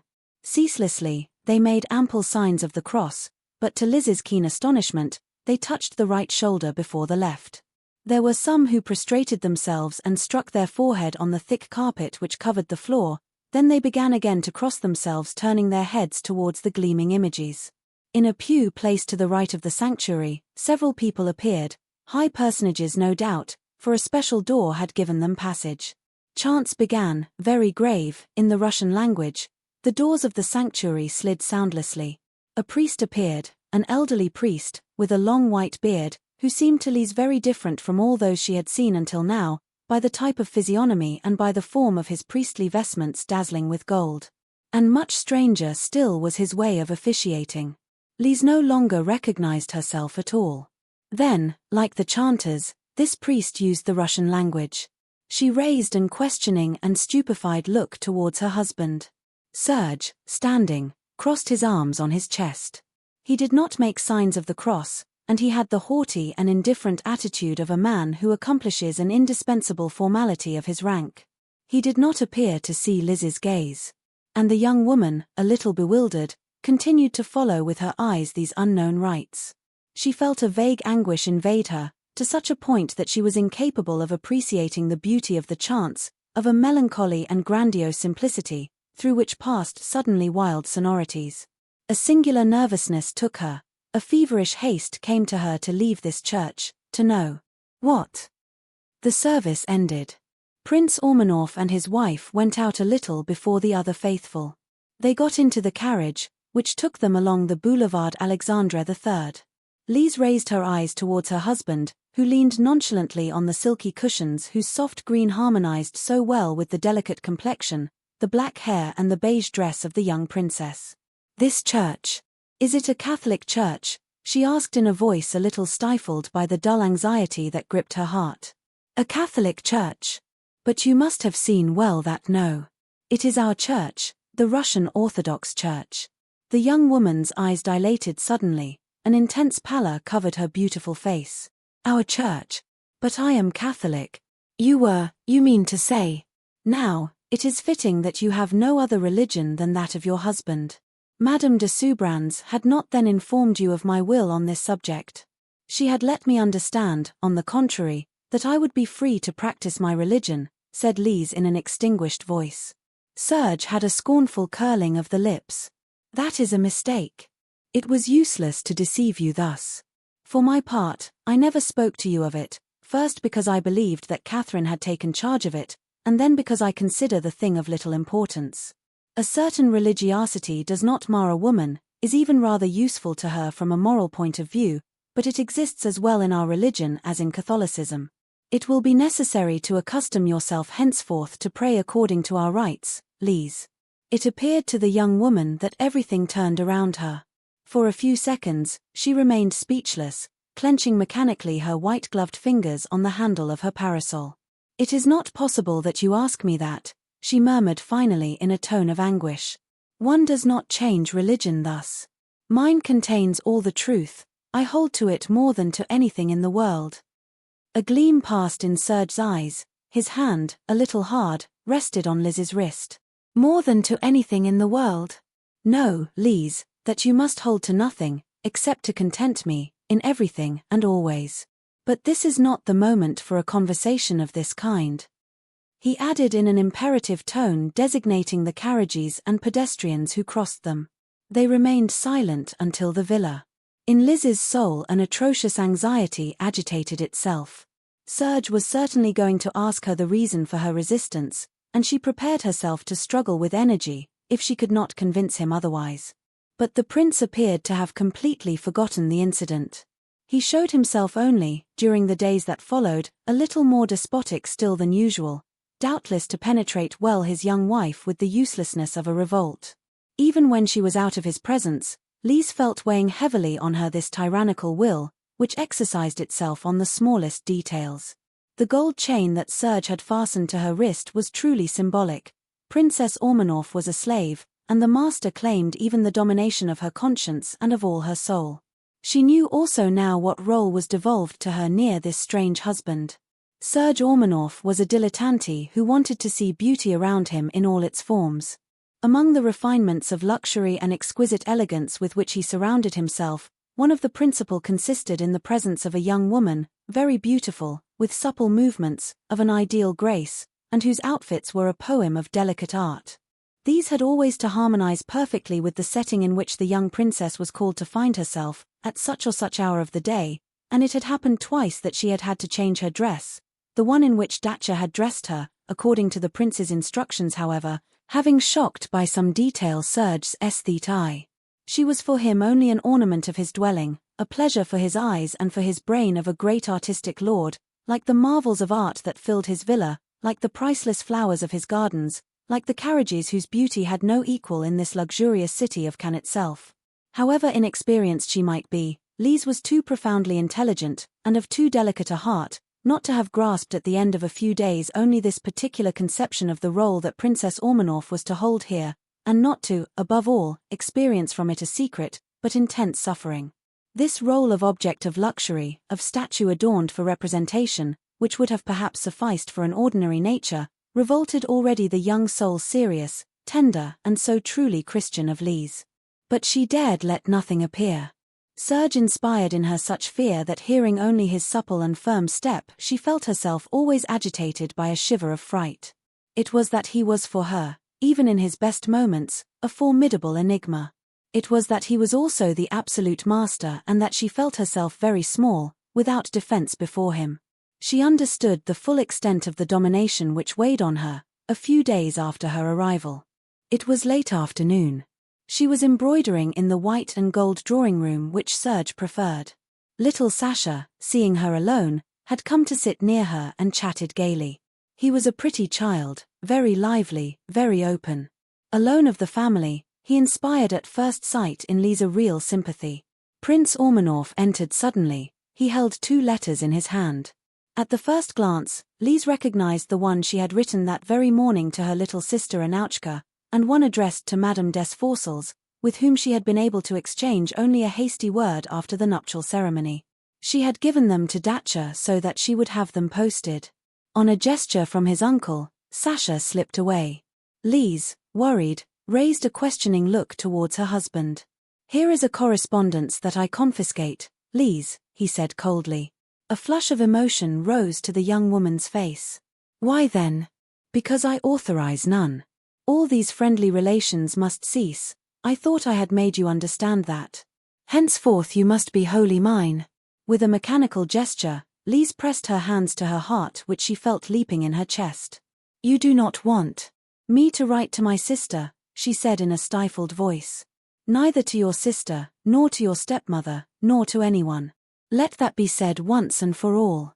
Now, dearest, play me a reverie by Schumann. I feel like music, this evening." She rose, but, instead of advancing towards the piano, she placed her hand on her husband's arm. "It is not possible. You cannot forbid me that, Serge. Madame de Soubrans has been like a mother to me. I love Alberic and Anouchka." With a gentle gesture, Prince Ormanoff's gestures were moreover almost always so, Serge detached the small trembling hand and kept it a few seconds in his. "Obey me without seeking to understand my reasons, Lise. I want it to be thus. That must suffice for you. Go quickly and sit at the piano, for I see tears ready to appear, and music will perhaps have the gift of suppressing them. Serge." She looked at him with supplication. A contraction of impatience passed over the prince's face, whose eyes turned away slightly. "That is enough, Lise. The question is settled now." She understood that indeed it was useless to insist. Lowering her head, she went to sit before the piano and began the piece requested. She played mechanically, entirely given over to the suffering and indignation which swelled her heart. Thus, he wanted to sequester her in a way, to hold her in the strictest slavery. He claimed to forbid her even the very memory of her family, of the woman who had served as a mother to her. Was Madame de Soubrans unaware of the true character of her cousin?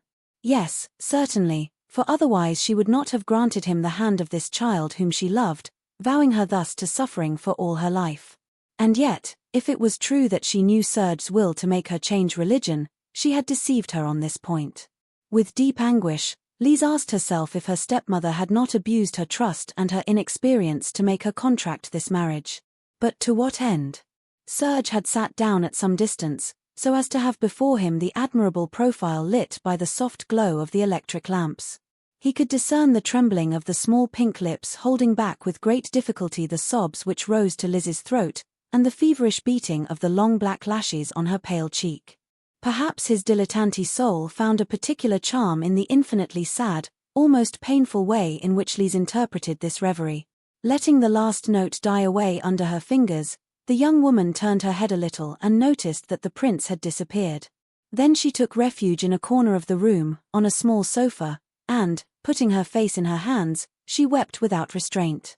Yet, Serge could return at any moment. But Lise was at one of those moments of discouragement, of bitter sadness where everything matters little, where nothing seems worse than what one endures. When, at the end of some time, her fingers parted, revealing her face covered with tears, she had a start of fright.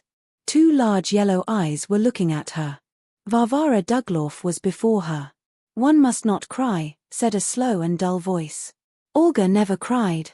Lise sat up, and a flash of pride and revolt shone in her eyes.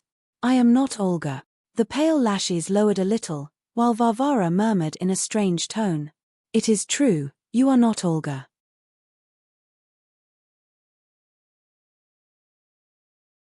Chapter 8.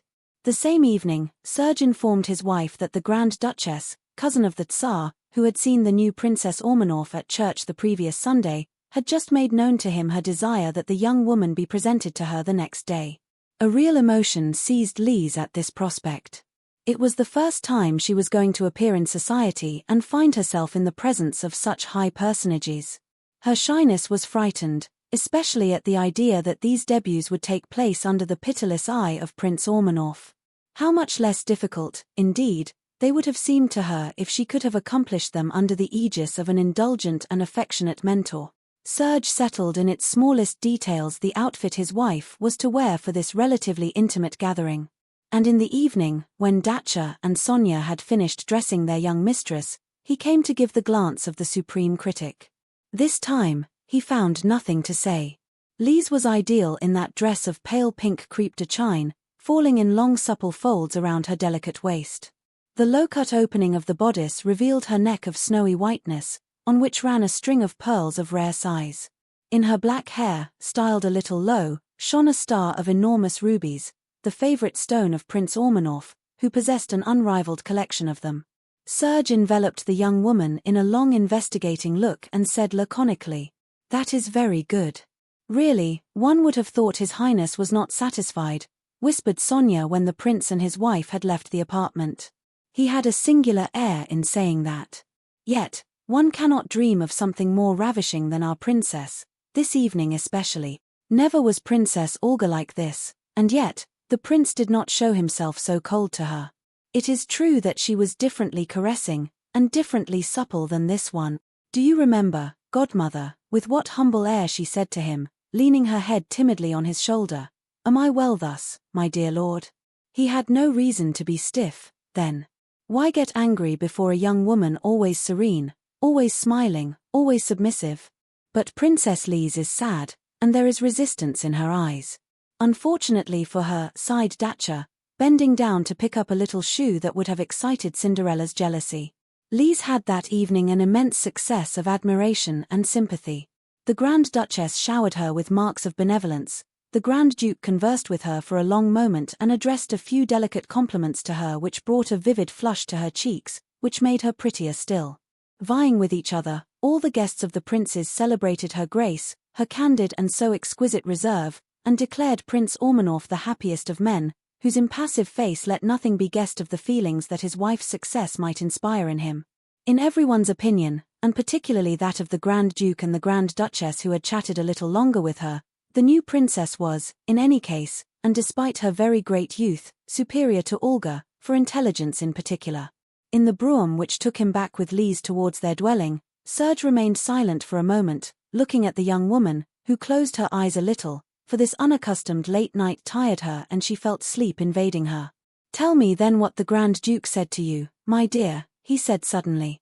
A crimson tint rose to Lise's cheeks. Her modesty was moved at the idea of repeating these flattering words. "Come now. I am waiting," he said, seeing that she remained silent. Lise, confused, complied however, for she knew now that one never resisted Serge Ormanoff's demands. "Did that give you pleasure?" He leaned forward a little and plunged his gaze into that of the young woman. "Oh, not at all," she said spontaneously. Her large limpid and grave eyes did not lower under the imperative gaze, although the young woman had to admit to herself that he had never appeared to her more enigmatic, more disturbing than this evening. "That is good," he said quietly. "Let me always read in your eyes as this evening, Lise, and never hide anything from me." She felt an arm gently encircle her neck, lips brush her hair and rest on her temple. Her gaze, a little erased by stupefaction, met eyes suddenly very blue, such as she had never seen them. "I am pleased with you, Lise," said a softened voice. For a few seconds, she remained almost unconscious, speech cut off by surprise and emotion. Then, suddenly, a thought rose in her. It was the moment to address the request for which, for several days, she had been watching in vain for a favorable opportunity. But the carriage arrived before the Villa Ormanoff.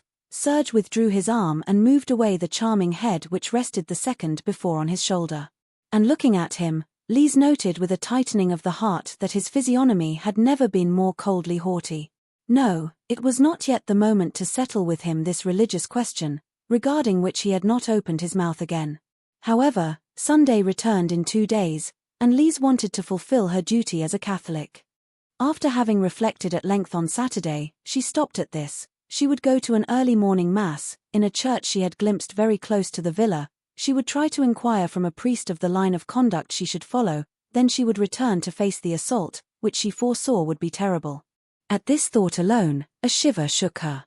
She did not know of what this frightening sphinx that was Prince Ormanoff was capable.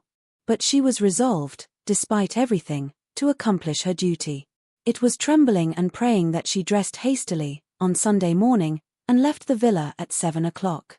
The servants, who were beginning the cleaning, watched her pass with unspeakable bewilderment. One of them even murmured, "I think she is a little mad, the poor princess.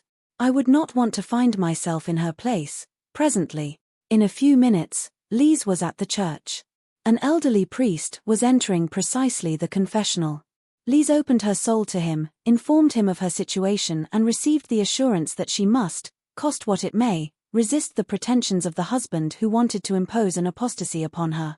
When she had heard Mass and received with evangelical fervor the bread of the strong, she returned towards the Villa Ormanoff, her prison. In her room, Datcha awaited her, frightened and desolate. "Madam." "Oh, Highness," she cried, joining her hands. "What is going to happen?" Lord, do not worry, Datcha. Nothing will ever happen that God has not permitted." The calm, the sweet serenity of the young woman appeared to stupefy Datcha, reducing her to silence. Without saying a word, she dressed her mistress in a vaporous negligee, all pink, which suited better than any other Lise's beauty. Was it not necessary to do everything to soften the terrible anger which would burst out presently? But while going about her task, Dacha asked what mysterious influence brought into Lise's gaze that celestial radiance. The young princess dismissed Dacha and, sitting down in her boudoir, began to pray. From time to time, a shiver impossible to repress shook her. The day before, Serge had shown himself precisely colder and more whimsical than ever, almost hard even at certain moments. Had he had the intuition of the revolt that was preparing? She started suddenly, pressing her hands nervously against each other. A door opened, revealing Prince Ormanoff. There was no unusual expression on his physiognomy. Only the eyes, of a dark green, almost black, announced the storm. He advanced towards Lise, and, seizing her wrist, obliged her to rise. "Where have you been this morning?" he questioned. "To Mass, Serge." By a heroic effort of will, she succeeded in repressing the trembling of her voice, in sustaining without bravado, but with calm energy, that gaze, so terrible however. "Where?" "At the church, quite close to here." "You dared to defy me thus? Do you know how my ancestors treated insubmissive wives? They had them whipped until they cried for mercy and obeyed their wills." Lise shuddered, but her beautiful eyes shone. "You can do with me what you please. I am too weak to defend myself, but I will suffer everything rather than commit a fault. Moreover, I am ready to obey you in everything that does not offend divine law." "You cannot demand more." Serge's fingers sank into the frail wrist, at the place where it was surrounded by the gold chain, and Lise held back a moan of pain, feeling the thin links penetrate into her flesh. "I demand everything. I demand your soul entirely. I am your master and your guide. I have a right to your absolute obedience, without reserve. You are going to ask my pardon for your unspeakable escapade of this morning, and, presently, you will accompany me to our church." "Never, Serge. I am Catholic, and I will remain so." A terrifying gleam lit up in Serge's gaze. His fingers, become incredibly hard, crushed Lise's wrist, and, this time, the pain was such that the young woman paled to the lips, letting escape a moan. He became pale and let her go immediately. "Never have I come up against such a revolt," he said in a dull voice. "You oblige me to acts quite outside my habits. You are going to dress and you will rejoin me downstairs to accompany me, as I told you. Then, I will forgive, perhaps." And, without waiting for the reply, he turned on his heels and left the boudoir. Lise let herself fall onto an armchair. Her nerves, stiffened under the effort of moral resistance, relaxed, and tears began to flow, heavy and burning. Shooting pains made themselves felt in her bruised wrist.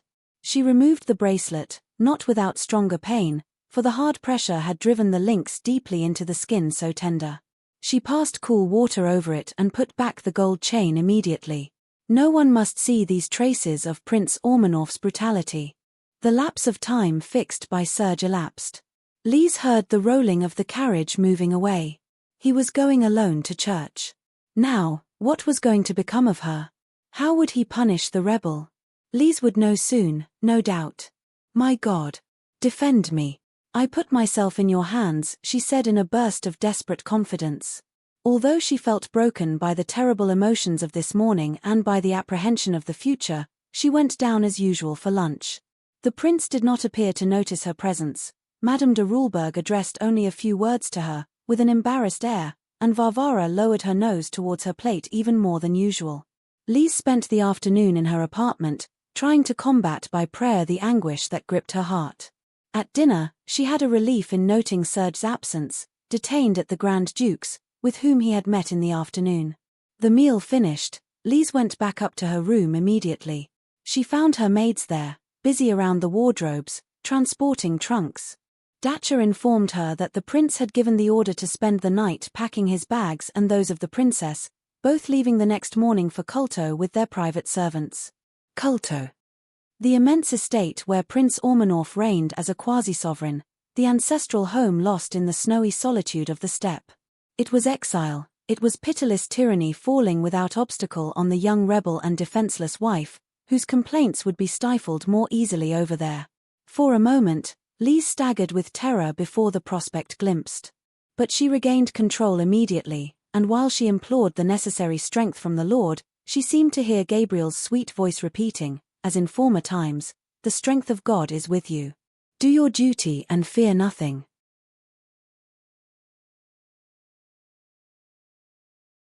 Chapter 9. Prince Ormanoff and his wife arrived at Culto at nightfall.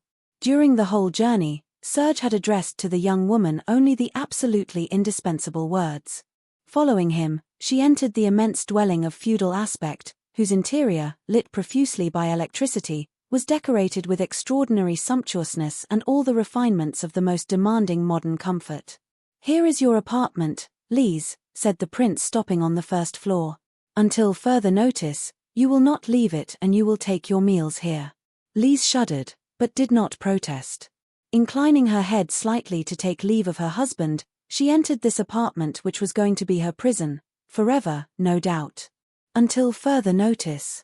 That meant until she submitted without reserve to Prince Ormanoff's demands. This sentence was therefore equivalent for her to perpetual seclusion, until death. She had a short moment of despair, after which her habitual recourse to God restored her peace. And the days began to flow, interminable, in the warm atmosphere maintained by the heaters and the double windows. Lise had to occupy herself with only a little embroidery. Books and music were lacking. She lacked air and was wilting, losing her appetite completely, feeling herself become very weak and noting in the mirror her extreme pallor and the black circle that surrounded her eyes. "Perhaps I will die soon," she thought. And this thought was very sweet to her. It was the only way to escape Serge Ormanoff. It was deliverance and happiness in God, the only real and immutable one. She had not seen her husband again. Through Dacia, she knew that he spent his days hunting. She had learned also of the arrival of Madame de Rulberg and her children, as well as Varvara. The Baroness was, it seemed, of a morose mood, for she regretted bitterly the pleasures and the climate of Cannes. But she let nothing of it appear before her brother, from whom she held the very fine income she and her sons enjoyed, Mr. de Rulberg having died after completely ruining wife and children. But neither Lydia nor Varvara appeared at the prisoner's rooms. The latter saw only her maids, who multiplied devotion and small attentions for her, for, already, the delightful nature of the young princess, her angelic kindness had entirely conquered these hearts, while her courage and patience filled them with admiration. "A child like her," said Dacia, raising her arms to heaven. When one thinks that Princess Olga, after 5 years of marriage, still trembled at the mere knitting of his brows. Ah, well, he could have told her to abandon everything, to no longer believe in God, she would have obeyed him, that is sure. But this one, here is a woman at least, and not a serf always bowed under the master's gaze. Nevertheless, she will not resist long. "Poor beautiful little princess," murmured Sonia, shaking her head sadly. In fact, on the 15th day of this seclusion, Dacia became frightened noting the alteration of Lise's face. And when, in the afternoon, she saw her slide inanimate into her arms, taken by a faint, she decided that she must inform the prince. Precisely, that day, she knew from Vasily that he had returned in a better disposition than usual, following a bear hunt strewn with incidents, and during which he had nearly perished.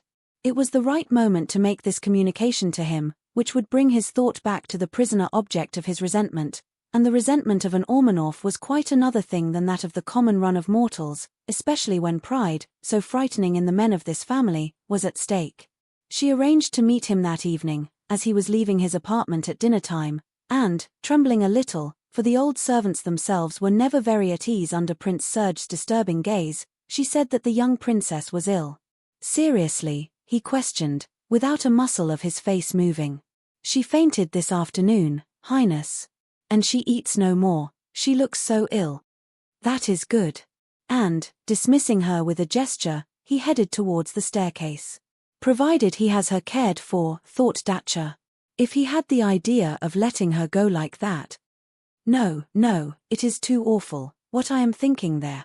She reproached herself even more for her suspicion when introducing the next morning to her young mistress Dr. Vagdine, the physician attached to Culto, sent by Prince Ormanoff to give his wife the necessary care. He was a man of about 50, greying, of gentle and sympathetic appearance. He questioned Lise paternally and declared to her that she was only anemic, that there was no cause for worry. "Oh, I do not worry," she said with a pale and melancholy smile. "I do not fear death, on the contrary." The doctor enveloped in a look of heartbroken compassion the delightful creature who pronounced these words with so much calm and such visible sincerity. She was still only a child, and already death appeared to her the only desirable good. Leaving the young woman's rooms, Dr. Wegdeen went to Prince Ormanoff. He found him in his study, scanning the newspapers. "Well?" questioned Serge in a brief tone. "The princess is extremely weakened by a very serious anemia, but still very susceptible to cure. The nerves also need to be cared for. She would need, besides very strengthening food, much air, walks and distraction without fatigue." Another word, affection, was on the doctor's lips. But he did not pronounce it. That word could not be understood by Prince Ormanoff.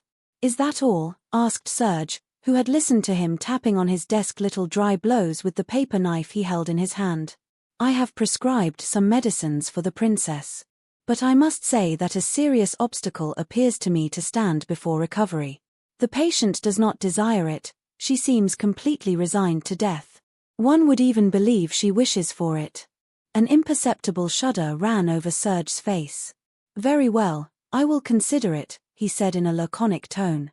That same day, towards 2 o'clock, Dacha entered all joyful into her mistress's room. The prince was sending word to his wife that she had to dress promptly to take a sleigh ride with him. This news stupefied Lise, without causing her any pleasure. No doubt, her tyrant was imagining some new kind of persecution. Then, in the state of fatigue in which she found herself, she desired only rest. However, she let herself be dressed and wrapped in furs, then she went down to rejoin the prince, who awaited her in the winter garden. Her heart beat with great hurried strokes, at the idea of finding herself facing him again, and she had to call upon all her energy to repress the dizziness which seized her upon entering the superb greenhouse which was one of the marvels of Kulto. He rose at her entrance.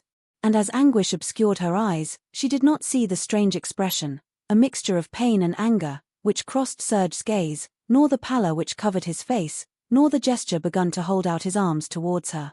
She saw, a few seconds later, only a very cold man, who offered her his arm, without looking at her, saying in a calm and brief tone, "Lean on me, Lise, if you feel a little weak."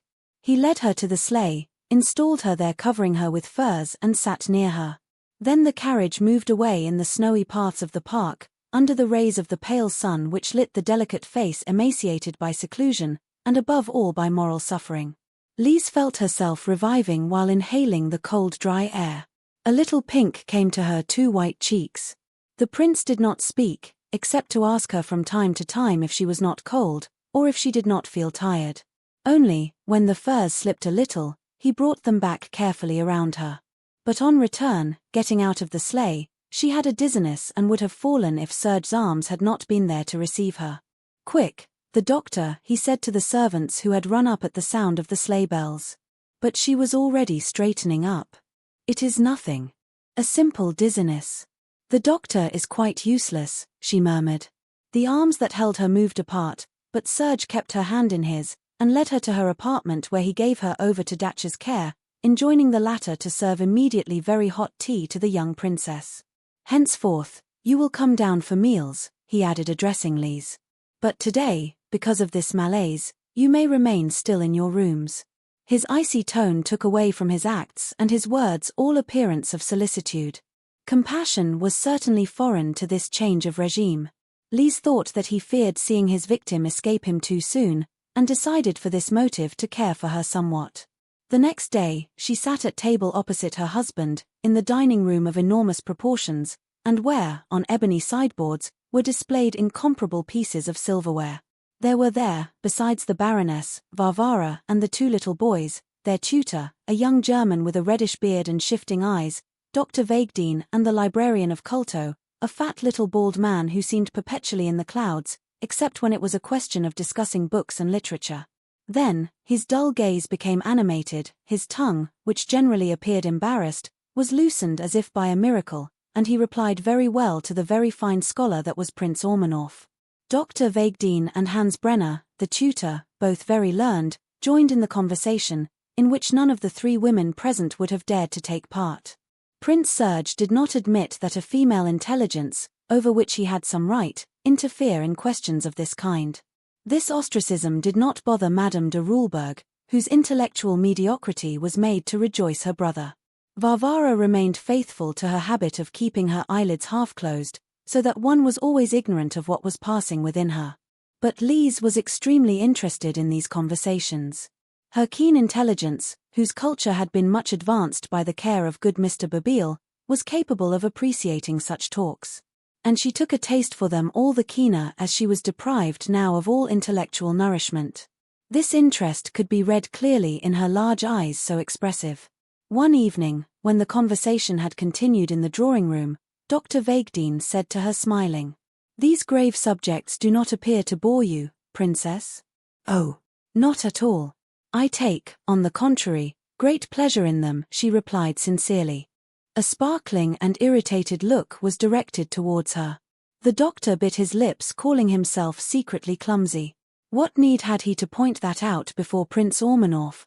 Provided he did not occasion on this account new troubles for this poor little princess, guilty of taking interest in an intelligent conversation, instead of yawning discreetly behind her handkerchief, like the late Princess Olga, or dozing like Madame de Rulberg. But if Prince Serge was displeased, he did not at least make his wife feel the effects of this annoyance. Moreover, she saw him very little. He was continually hunting, either alone, or with guests who came to spend a few days at Culto for this reason.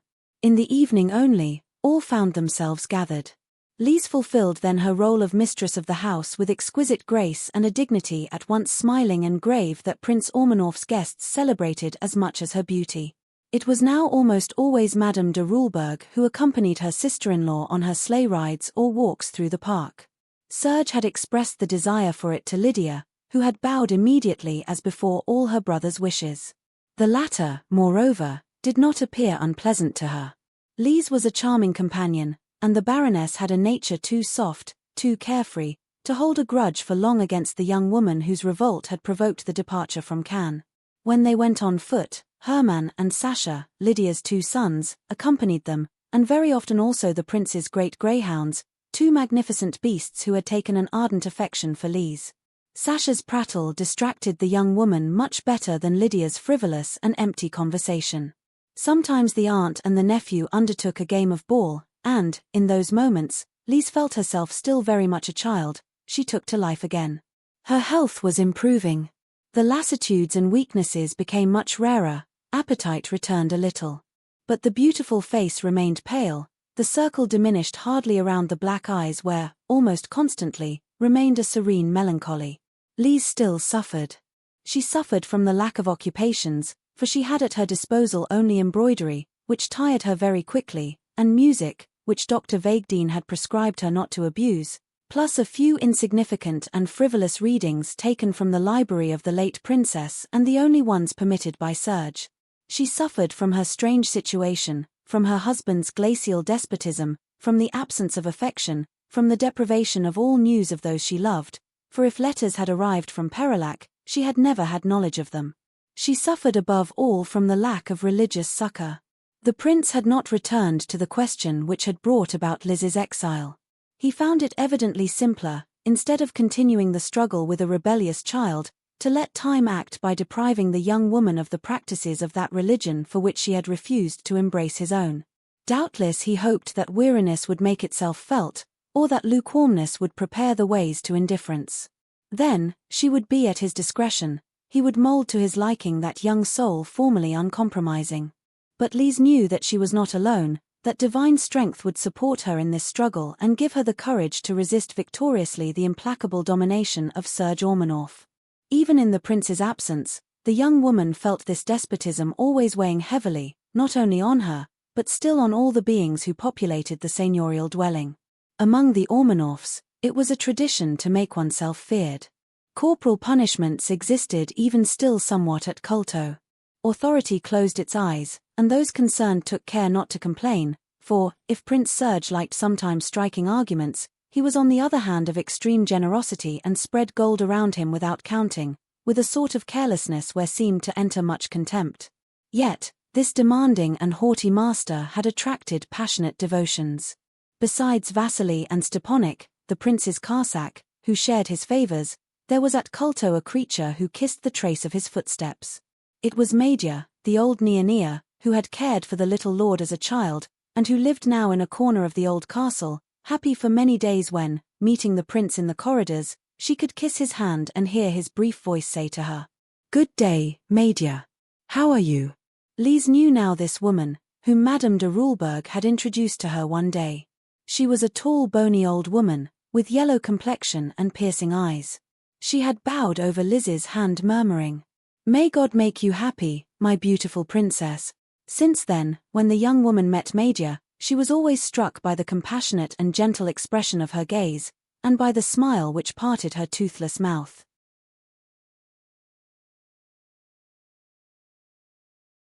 Chapter 10. Aunt, will you allow me to go with you? It was Sasha who addressed this request to Lise, meeting her in a corridor of the castle, all ready to take a short walk in the park. She replied affirmatively, and soon aunt and nephew entered a path. Sasha chatted away. He recounted that Ivan Borgeff, the wine steward, had drunk more than reason the previous evening and that he was saying all sorts of strange things. He, Sasha, had heard by chance. He was saying that he knew a secret that could have a relative of Prince Ormanoff thrown into prison.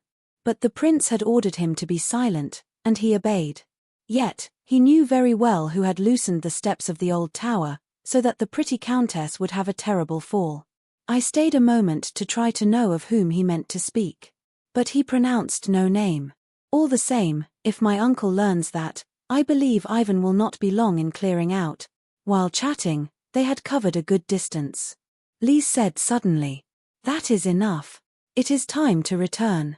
We have even gone too far, Sasha, for your uncle had strictly forbidden us to wander off, because of the wolves which are beginning to come closer." They retraced their steps. Before them, coming in the opposite direction, advanced a man wearing the uniform of Prince Ormanoff's forest guards.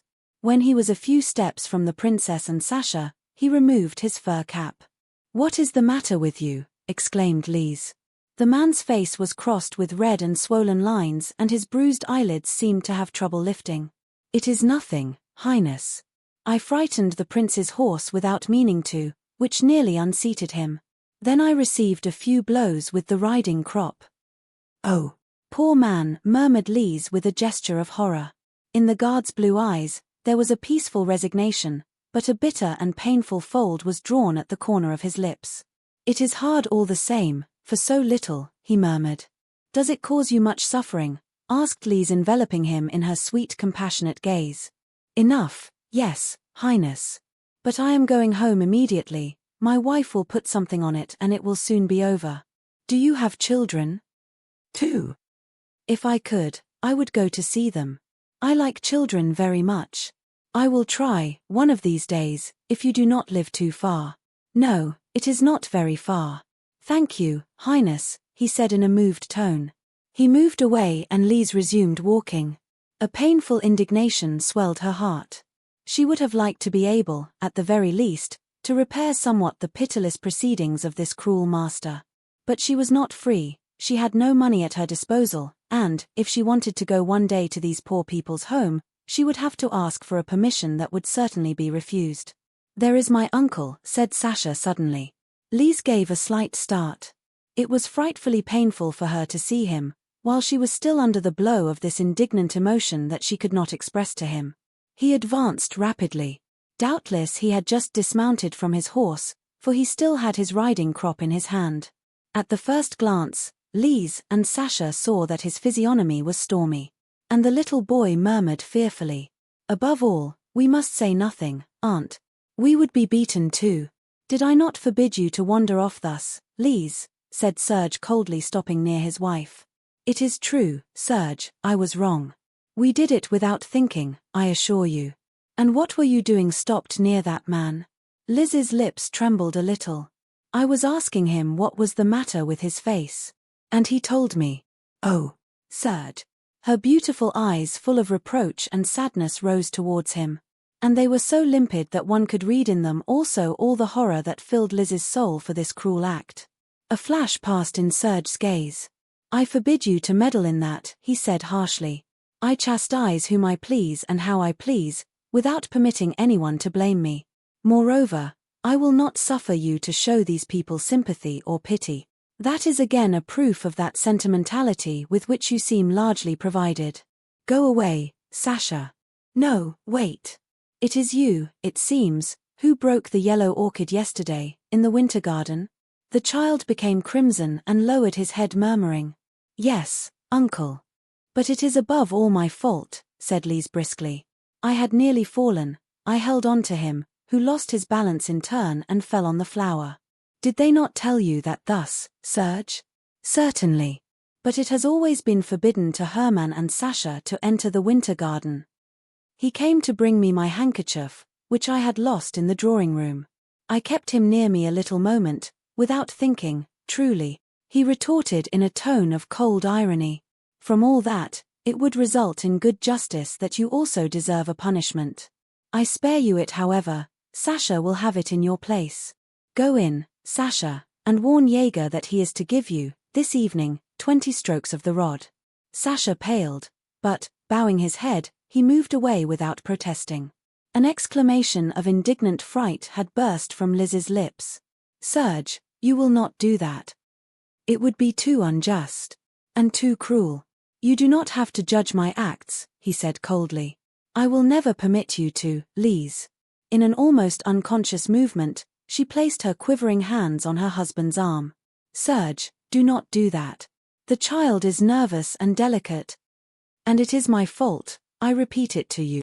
Punish me in his place. Have me chastised if you wish.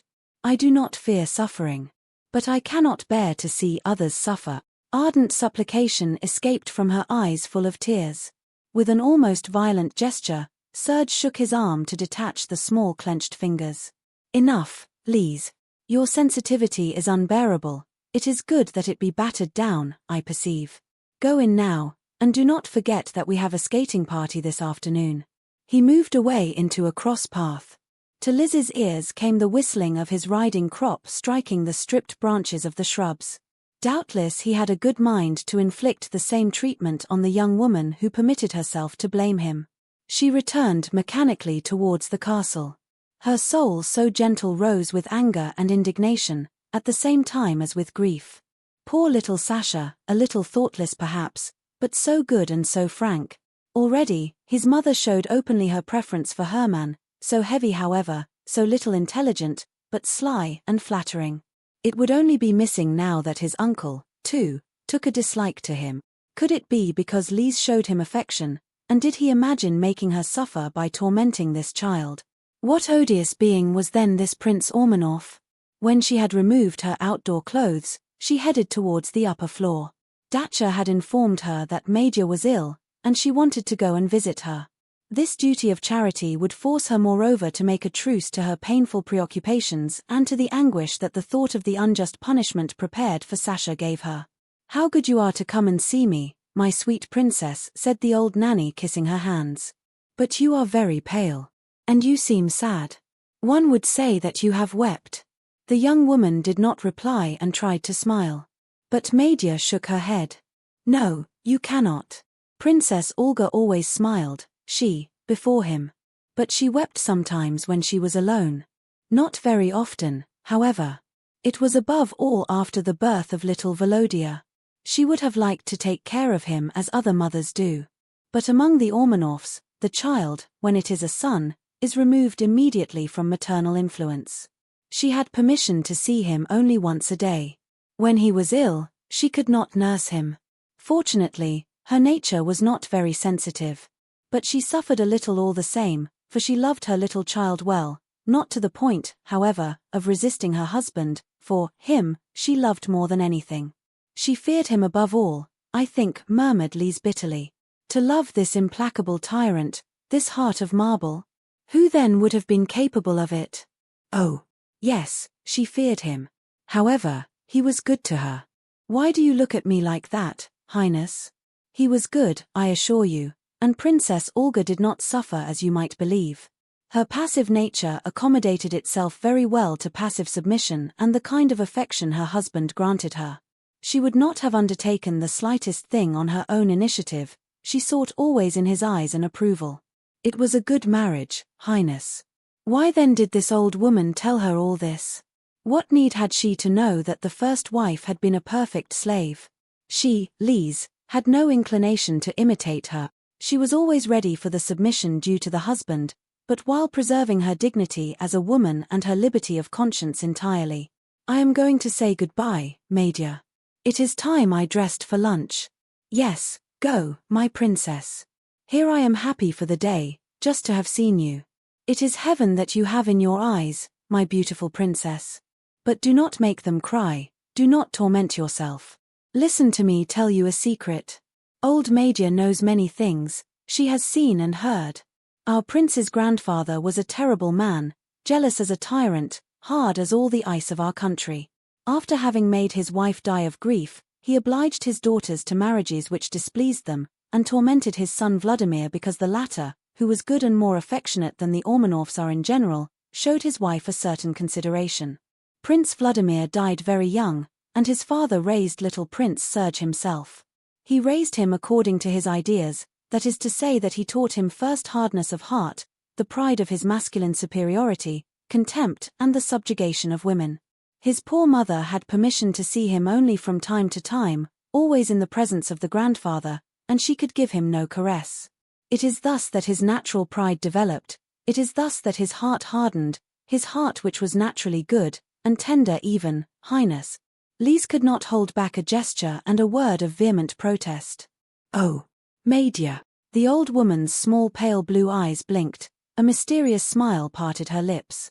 It is not dead, Highness, it will revive. Yes, yes, I understand, your Highness takes me for a madwoman. But I know what I say. I know him, my handsome prince. There is even only I who know him, here. Be courageous, my princess, have patience, and you will see. Major's eyes shone, and Lise thought that she must have a high fever to ramble thus. She moved away saying that she would return to see her the next day. As she reached the door, she heard the old woman murmuring, "You are not Princess Olga, you." "Oh, no." She turned around briskly. "Why do you say that? And in the same manner as Miss Douglas?" "Ah, she told you that too?" "Yes, she must have noticed it immediately. The prince addresses perhaps not 10 words to her in the year, and yet she knows him almost as well as I. Under her lowered eyelids, she sees everything, she guesses everything. My sweet little princess, she certainly knows already a secret that you are still ignorant of, a beautiful secret which will give you happiness. But, because of that, take care. She hated Princess Olga already. What will it be for you?" "Why would she hate me?" cried Lise in a stupefied tone. "I have never done anything to her. I speak to her even every time I can, for I find it very sad that, because she is a poor relation, one leaves her thus aside." "And well one does," said Major extending her hand. "In the master's place, I would have sent her elsewhere long ago.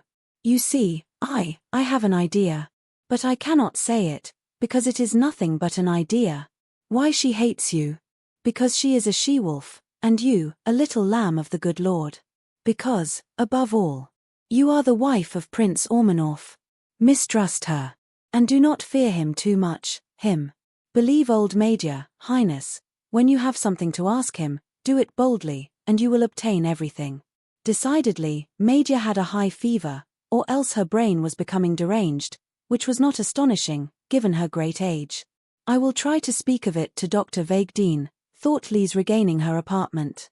There were at this moment at Culto 2 guests, an Austrian diplomat, a hunting fanatic, and a distant cousin of Prince Ormanoff, Count Michel Dorowski, captain in the Horse Guards. During lunch, both observed that the young princess, to whom they showed eager courtesy and discreet admiration, had a very pale complexion this morning and a deep circle around her beautiful eyes, sadder than ever. Likewise, it was impossible for them not to notice Prince Serge's somber appearance, and the hard fold which barred his forehead. The conversation dragged, despite the efforts of all, and in particular of Lydia, who shook off her apathy somewhat in honor of her cousin Michel. The prince disdained today to join in other than to pronounce a few laconic sentences, and that alone sufficed to cast a chill over all the guests. He must have tormented that marvelous little princess again, murmured the diplomat in Count Dorowski's ear while lighting a cigar, as all gathered after lunch in the winter garden which plate-glass windows separated from the large Louis XVI drawing-room. Probably. He is odious. Such a delightful creature, and so young, so touching. Look at that. Yet she told us the other day, before him, that smoking was unpleasant to her. Serge had just lit a cigarette and was presenting it to his wife. She sketched a gesture of refusal. But he, quietly, put it between the small pink lips. And Lise dared not remove it for fear of some scene. Every time this fancy had taken Serge, she had had to yield, reserving resistance for graver motives. But something always revolted deep within herself when she had to bend to this despotic caprice. Today, he did not prolong her annoyance. Hardly had he drawn a few puffs from his cigarette himself than he rose, saying that the time had come to dress for skating. Immediately everyone began to move. Lise and he left the drawing-room last and climbed the staircase together. On the first floor, Serge headed towards his apartment. Lise remained a moment motionless, undecided, heart beating. The mad, but irresistible idea came to her to ask him again for Sasha's pardon. Mad, yes, after the way in which he had treated her this morning, after the attitude he had had during the meal. It would be better to supplicate these stone walls than this pitiless man. And yet. Madia's strange words buzzed in her ears. She rushed suddenly and rejoined the prince as he opened the door of his apartment. Serge, forgive me. But I would like to beg you again for Sasha. She did not recoil before the irritated gleam of the gaze, nor before the gesture of anger. Do you want then to push me to the limit, Lise? Must I, to content you, have the punishment doubled? Serge. Oh. Do not be cruel. Grant me his pardon, I beg you. Look. I ask you on my knees. She let herself slide to the ground, raising towards him her joined hands and her large imploring and sorrowful eyes. He bent down briskly, took her hands and raised her up. Enough. Lise. I grant it to you. I grant you everything. But go away. You drive me mad. Pushing the young woman away gently, he entered his room, closing the door with violence. She remained for a few minutes astounded, as much by her victory as by Serge's strange manners. Then she returned very quickly to her room and had Sasha called to give him the happy news. Oh, Aunt, you dared. It is not Aunt Olga who would have done that. But never would I have believed that my uncle would yield. Thank you, Aunt Lise, my pretty aunt. Quite moved by his gratitude, she kissed him and sent him away. Then, with a lighter heart, she let herself be dressed by Dacha. The latter dressed her in a white cloth dress which revealed her small feet, and the white fox garment she wore on her wedding day. A similar hat, adorned with an aigrette, was placed on her hair. And it was in all truth that Count Dorowski could murmur in a tone of contained enthusiasm, helping her into the sleigh. You are the Snow Queen, Princess. At the last moment, Vasily had come to warn that Prince Ormanoff could not accompany his guests today.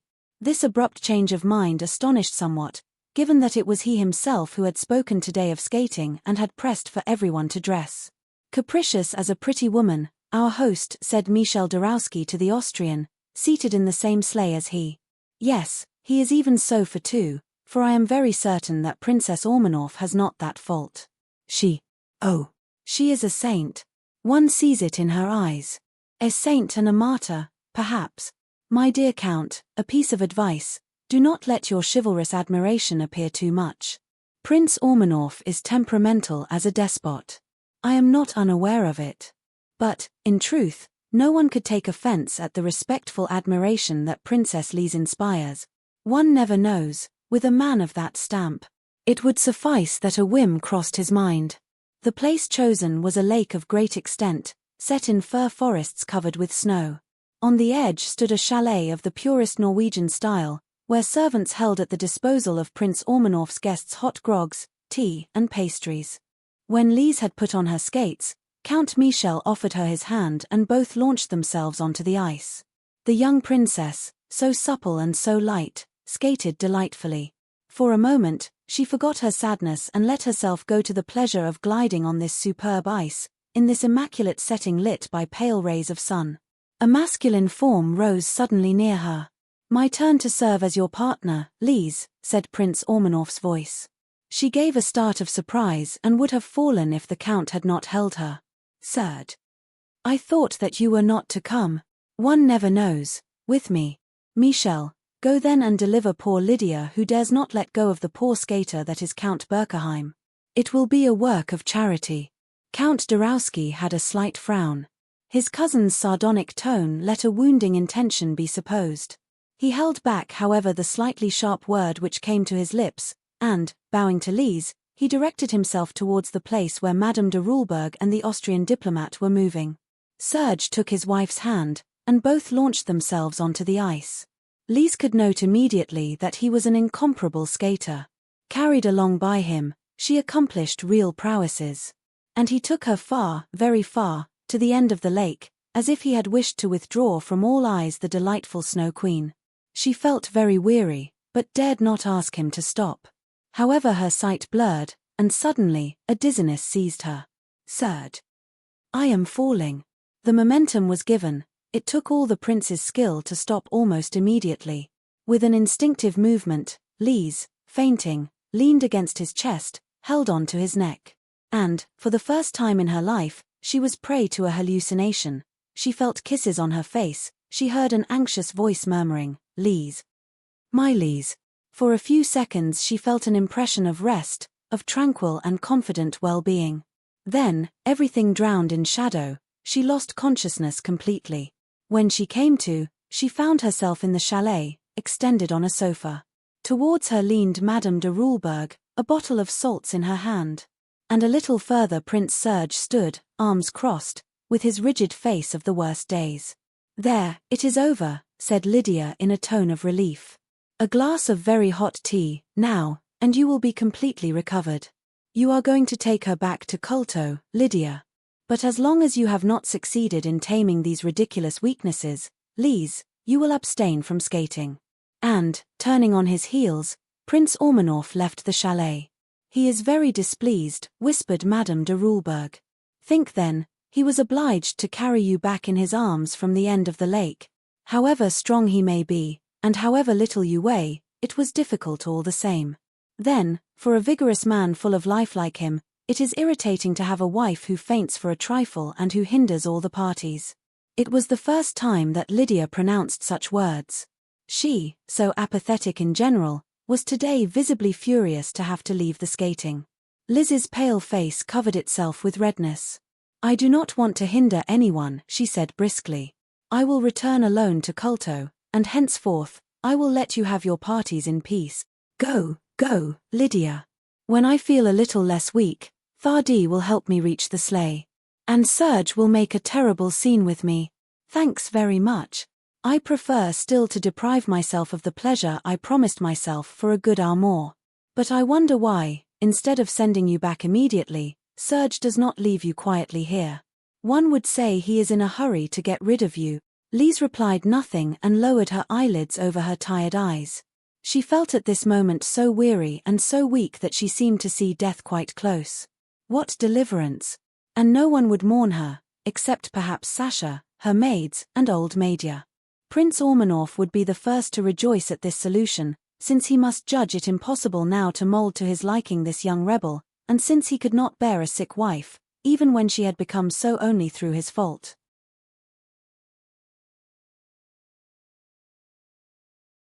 Chapter 11. Count Dorowski left Culto 2 days later. Lydia had in vain displayed for him all her graces.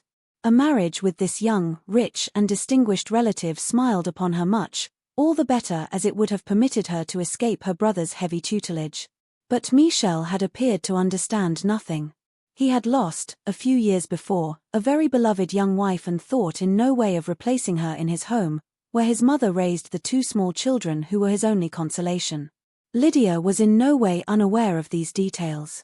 But she persuaded herself, or was persuaded, that this indifference of her cousin was due above all to Lise's presence. Near that incomparable beauty, the prettiest women appeared nothing any more. Hence, a dull grudge towards the young princess, a grudge which manifested itself by little barbs, little sly acts of spite, unexplained coldness. Madame de Rulberg had, moreover, another motive for resentment. She was secretly irritated by her sister-in-law's preference for Sasha, and Hermann, jealous, incited her underhandedly. The tutor, too, had taken a dislike to Sasha, whose frankness displeased his tortuous soul, and punished him about everything and nothing. The poor child, between his mother, his brother, and Hans Brunner, was far from being happy. He came to tell his griefs to Lise, who consoled him with sweet words. She could do nothing else. She herself was the object of a latent hostility, which she felt thickening around her and which increased the sadness with which her heart bled. Even the obsequious and sly admiration of the tutor came to increase her troubles. And the only being who could have delivered Lise and Sasha from these dull persecutions shut himself up in a haughty indifference, in a crushing coldness, on return from the hunt to which he consecrated now all his days, devoting himself to it with a sort of furious passion, to such a point, said the guards who accompanied him, that he risked his life at every moment. Always self-effacing, always silent, Varvara Duglauf glided like a shadow in the princely dwelling.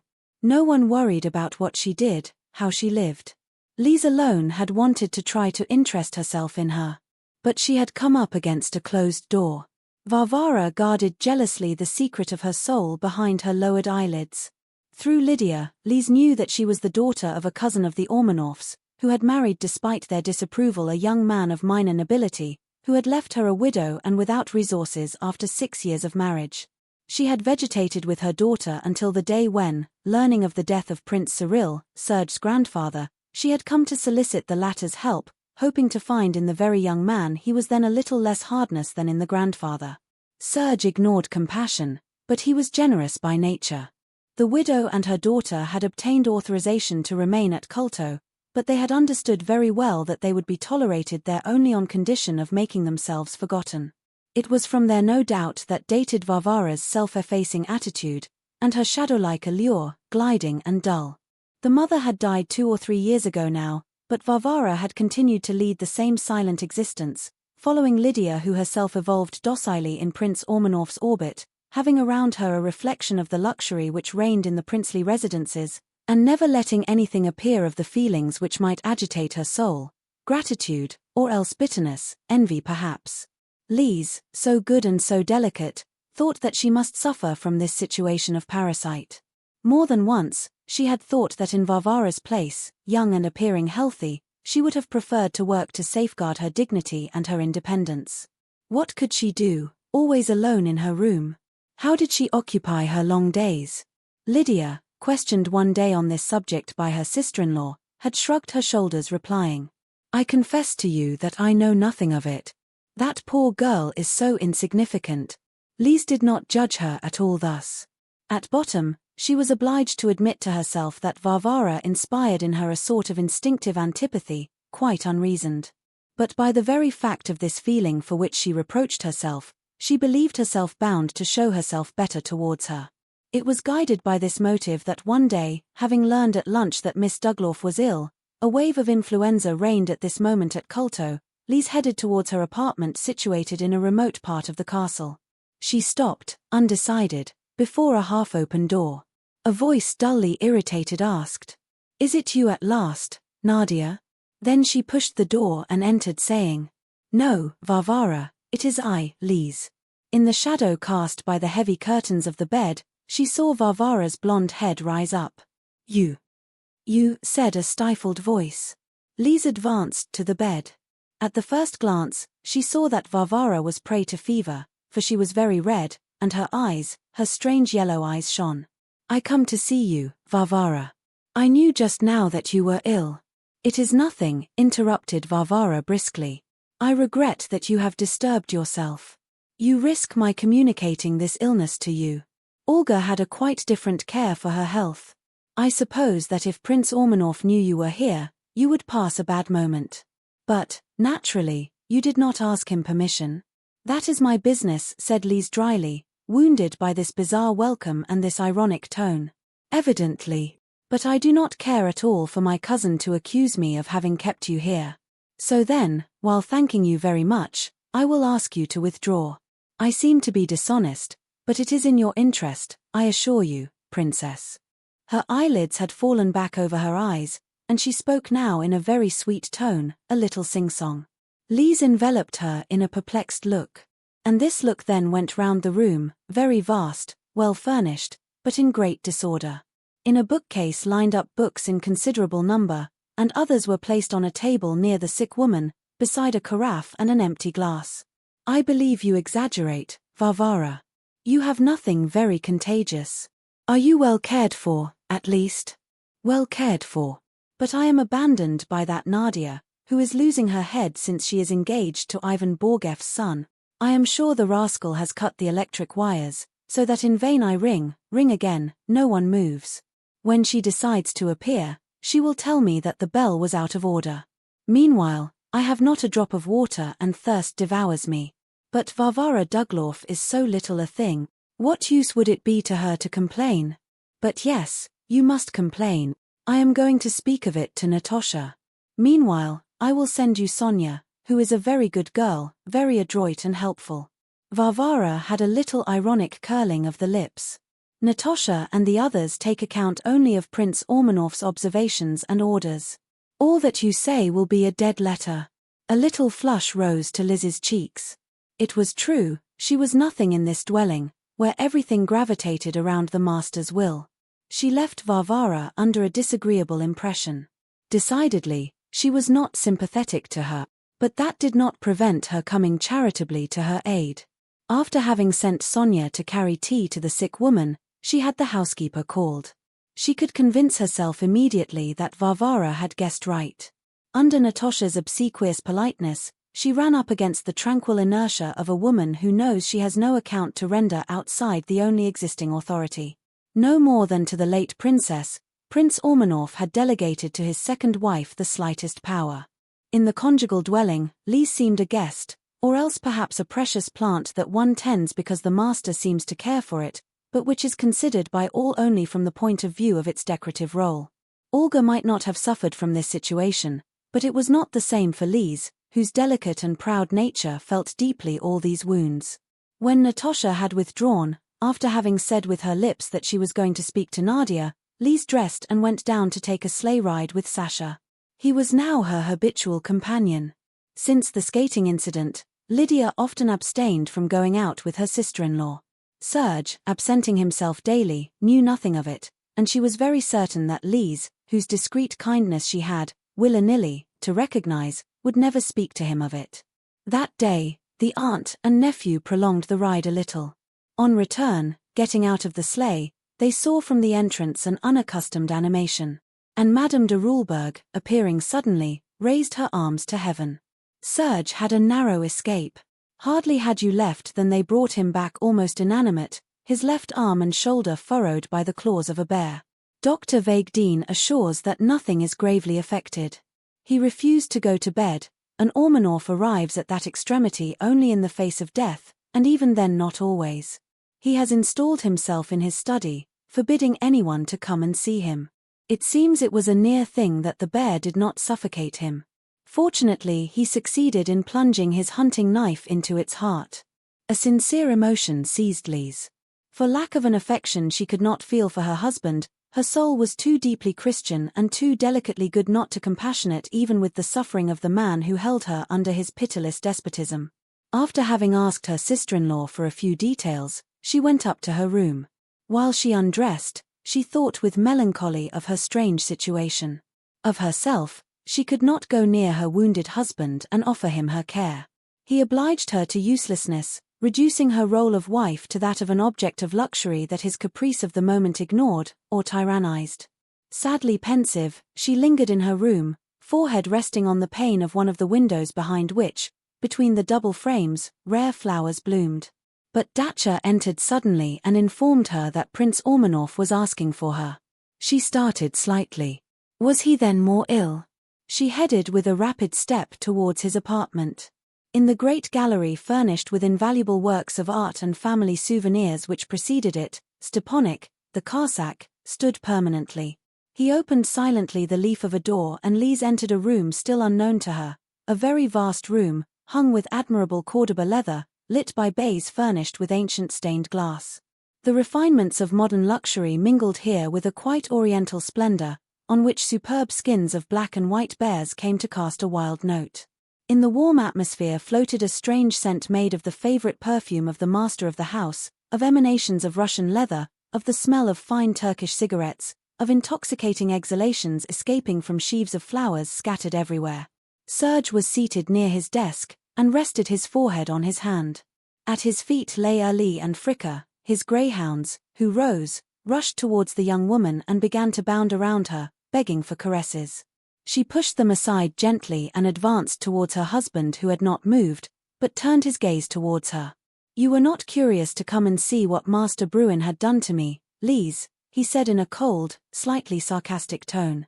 "Your sister told me that you wanted to see no one," she stammered, blushing under this word which seemed a reproach. "So you believed yourself included with the others in this prohibition? Do you forget that you are my wife and that as such you owe me your care?" "But I ask nothing better," she said spontaneously. "I am quite ready, Serge." "Thank you, the intention suffices for me." "Ah, yes, wait, since you are here, give me some quinine. I feel the fever increasing. You will find some there, on that piece of furniture. The doctor has prepared everything." "Are you suffering much?" asked Lise timidly while heading towards the designated furniture. "Much, yes. But I have the necessary strength to bear that. The Ormanoffs have never feared physical pain." While he swallowed the medicine prepared by her, Lise noted that his face was deeply altered and that tremors of suffering passed over it. But the gaze still preserved all its haughty energy. "Now, sit down there," he said, pointing to a seat near him. "And tell me why Lydia did not accompany you today." The young woman blushed a little. She was not disposed. "You know that she is often tired." "No more than you, certainly. And walks are part of the regime prescribed for her." "Do these abstentions happen often?" "Sometimes," murmured Lise with embarrassment. "But I assure you that I find it quite natural." "You, perhaps, but no. That will have to change. But perhaps you prefer Sasha's company to that of his mother?" "I make no difficulty in recognizing that my sister is not very interesting." And his mouth had a fold of disdain. "I do not say that. But I like Sasha very much, who is affectionate and gay." "Well, take him for a companion. Lydia will be able to laze at leisure, when she has well digested the reproaches I am preparing for her." "Say nothing to her because of me, I beg you," murmured Lise in a supplicating tone. "Because of you?" "Why no, my dear, it is simply a question here of a desire expressed by me, and considered as null and void by my sister. It is I who find myself the offended one." Lise blushed. What was she thinking of then, indeed?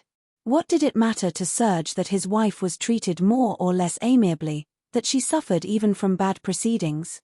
The only unpardonable fault, for him, was insubordination to his will. He closed his eyes and remained silent. Fever flushed his cheeks a little. Near him, Lise remained motionless, looking at the magnificent decor in the midst of which she found herself. The heat and perfumes of this room oppressed her singularly, but less still, perhaps, than the presence of him who had never known but to make her suffer. "Lise." She raised her head and saw Serge's eyes fixed on her. "What would you have felt if Bruin had suffocated me completely?" She became crimson and turned away her gaze. What to answer him? Loyally, she could only tell him this: "I would have felt a deep emotion, such as I would feel for anyone on a similar occasion. But I would not have mourned you otherwise than as a Christian. Look at me, Lise." In one of those gestures at once imperious and gentle which were peculiar to him, he brought his hand burning with fever to Lise's nape and obliged the young woman to turn her head towards him. "Let me read your answer in your eyes, for your lips would refuse to make it known to me." "Yes, Bruin nearly gave you liberty, Lise." "Serge," she murmured, blushing stronger. A sarcastic gleam passed in the prince's gaze. "Oh, it was a near thing, I assure you. If my hand had been less firm, the blade would have deviated, and you were a widow. After all, that would have been better. For me." He let go of Lise's head, murmuring in an impatient tone, "Leave me now. Go, go, Lise." She rose and headed towards the door. As she opened it, she seemed to hear her name pronounced. She turned slightly. But Serge was motionless, and his eyes were half closed under the blonde lashes. She went out then and regained her apartment. That evening, she had a frightful migraine, due no doubt to the atmosphere saturated with perfumes which reigned in Serge's room. And in her rare moments of sleep crossed by painful dreams, she seemed to hear again the supplicating and imperious voice which murmured, "Lise. Lise."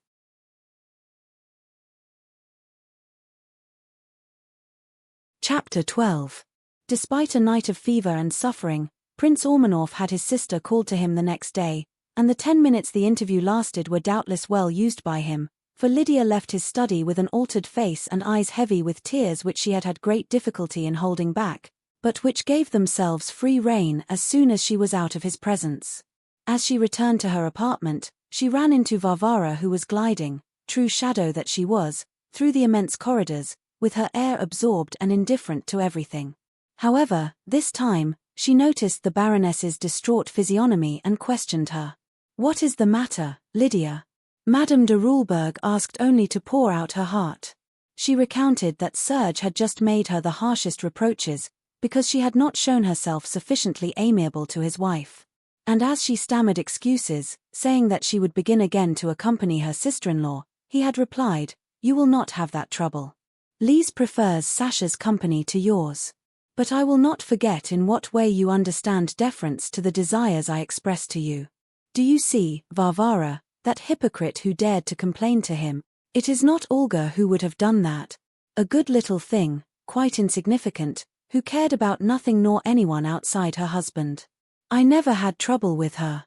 But this one, here she is infatuated with Sasha, and Serge, immediately, decrees that he will accompany her henceforth. Varvara, do you not find that there is a very strange indulgence in him there?" She lowered her voice pronouncing these words.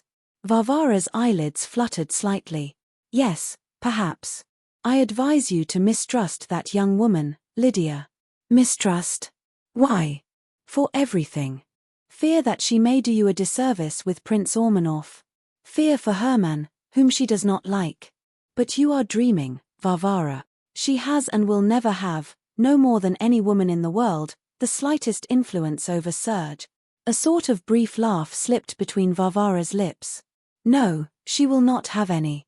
I am dreaming, Lydia. Serge Ormanoff dominated by his wife. What a pleasant idea." And, laughing again, she moved away with her silent step, leaving Lydia very surprised, and a little perplexed. Whatever were the feelings that Madame de Rulberg nourished with regard to her sister-in-law, following Serge's reproaches, she showed herself from then on very amiable and eager near the young woman. The little spiteful acts ceased. But Lise continued to feel around her a breath of malevolence which seemed very painful to her loving nature. She wondered with anxiety if she should return without being called to her husband. The day before, he had sent her away in such a strange manner. But towards 2 o'clock, all her perplexities found themselves reduced to nothing by the appearance of Vasily coming to inform her that the prince was asking for her. He was very pale, visibly tired and on edge from suffering. After having replied laconically to Lise's timid questions about his state, he asked her, "What were you busy with, when I had you called?" "I was playing a game of draughts with Sasha, who is unwell today."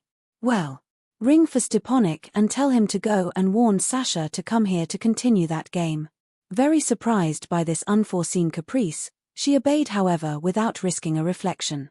Sasha arrived immediately. The aunt and nephew installed themselves near Serge, who followed the vicissitudes of the game giving advice to his wife, so that Sasha, very little at ease moreover in his uncle's presence, lost the game hands down.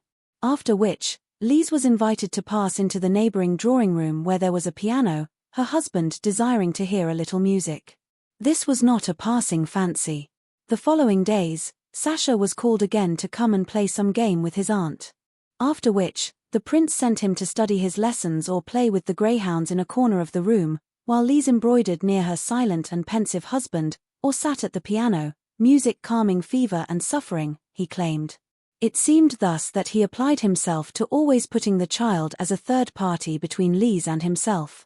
During the first days, his wounds had inspired some anxiety in Dr. Wegdien, who had tried in vain to make him keep to his bed.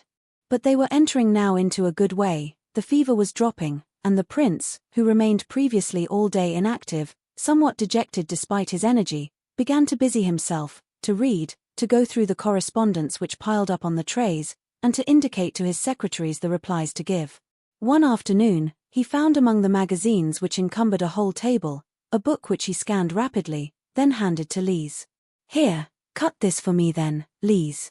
It was a volume of poetry by a young and already famous French poet. While Lise worked the paper knife, harmonious stanzas passed before her eyes. She sighed, thinking melancholically that it was a torture of Tantalus inflicted there by Prince Ormanoff on the young intelligence that he deprived of all intellectual nourishment. "Is it finished?" he said when she handed him the book. "Well, read me a little of it aloud then."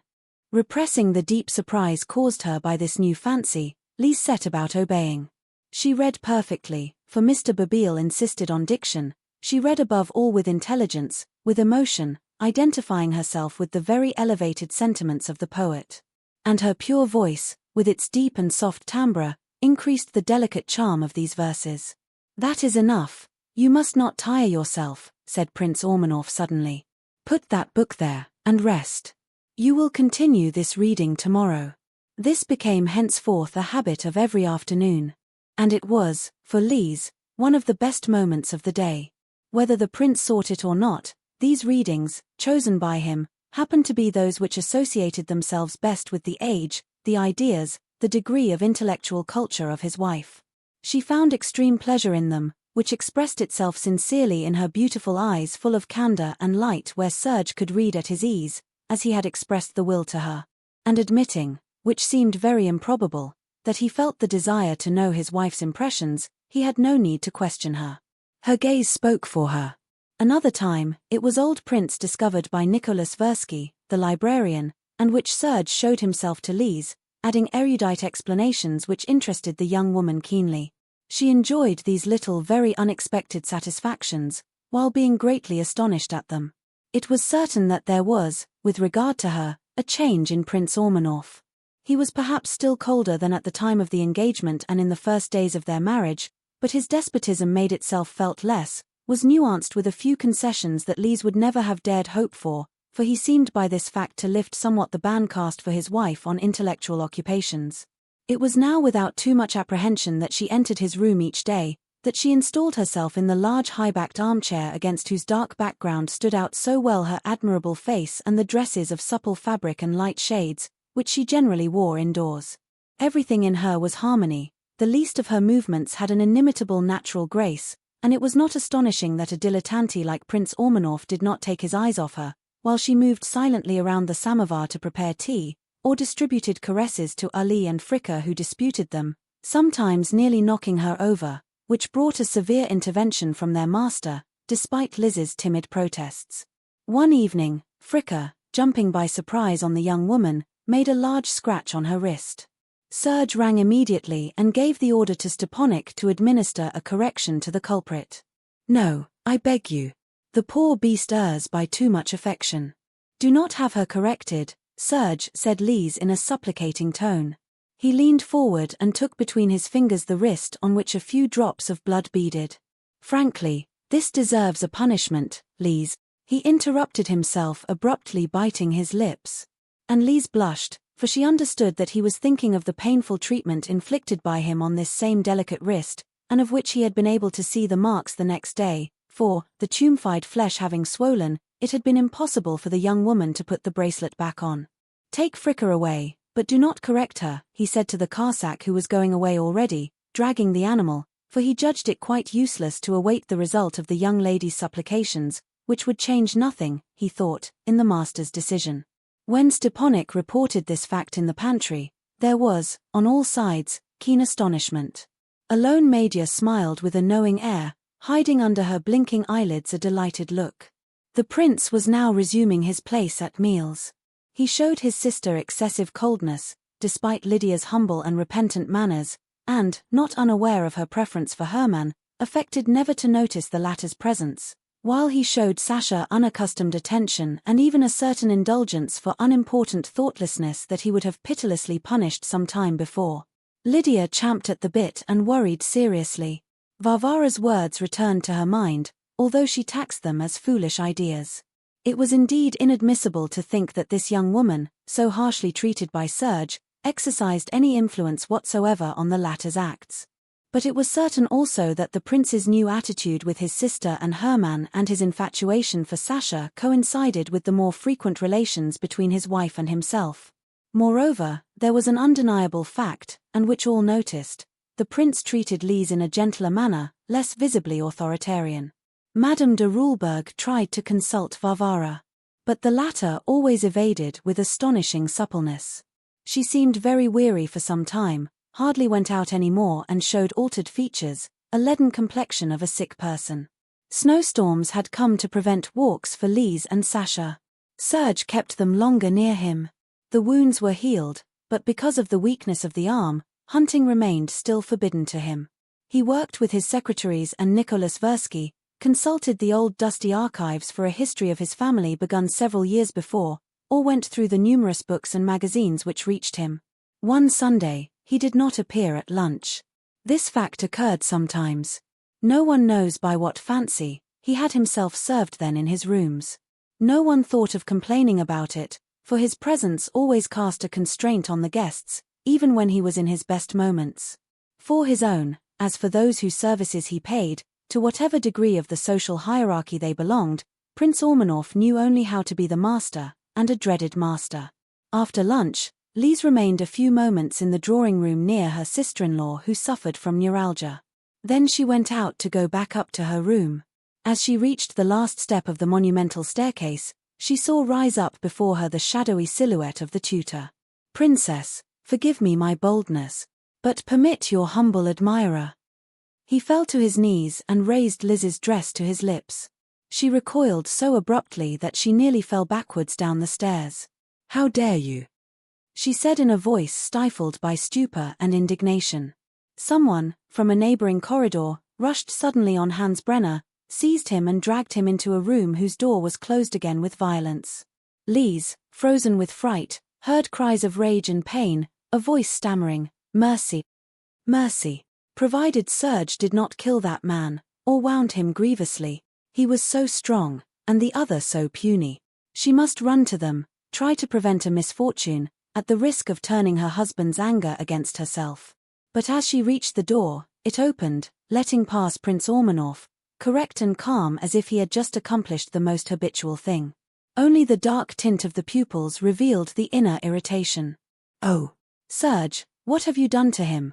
cried Lise in a voice that fright strangled a little. "I administered to him the correction he deserved. Let your sensitivity be reassured, Lise, he is still alive and will even be in a state to leave this evening, carrying away from Colto a stinging memory which he will keep for a few days. Come, take my arm that I may take you back to your room, for here you are all upset by the fault of that miserable imbecile." When she was seated in her boudoir, he remained standing before her, eyes fixed on the small hands still trembling with emotion. "Had you already had cause to complain of that individual, Lise?" "Why no. He was only unsympathetic to me, because of his furtive look and his wheedling ways. You should have told me. I would have thrown him out." And, without appearing to notice the look of unspeakable astonishment which rose towards him, he continued, "There is another person who must certainly be disagreeable to you. Varvara's deceitful soul is not made to live near yours. She will leave here." "Varvara? Oh, Serge, that poor girl without family, without fortune. But she has done nothing to me. It would be awful to make her leave thus, without motive. Pardon, I have several motives and, among others, this one. A fortuitous circumstance revealed to me this morning that she was imbued with revolutionary ideas and collaborated secretly with a most advanced magazine. Could it be possible? She seems so calm, so self-effacing." A sardonic smile ran over the prince's lips. "One does not suspect what there is in that soul.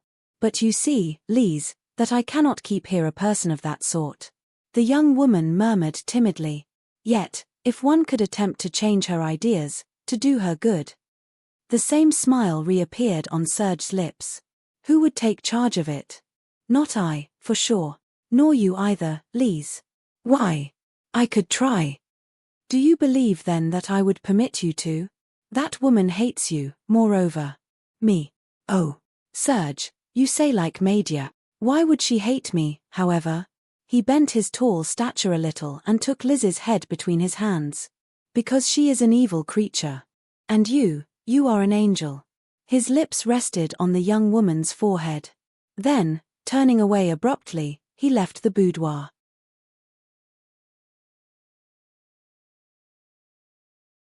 Chapter 13.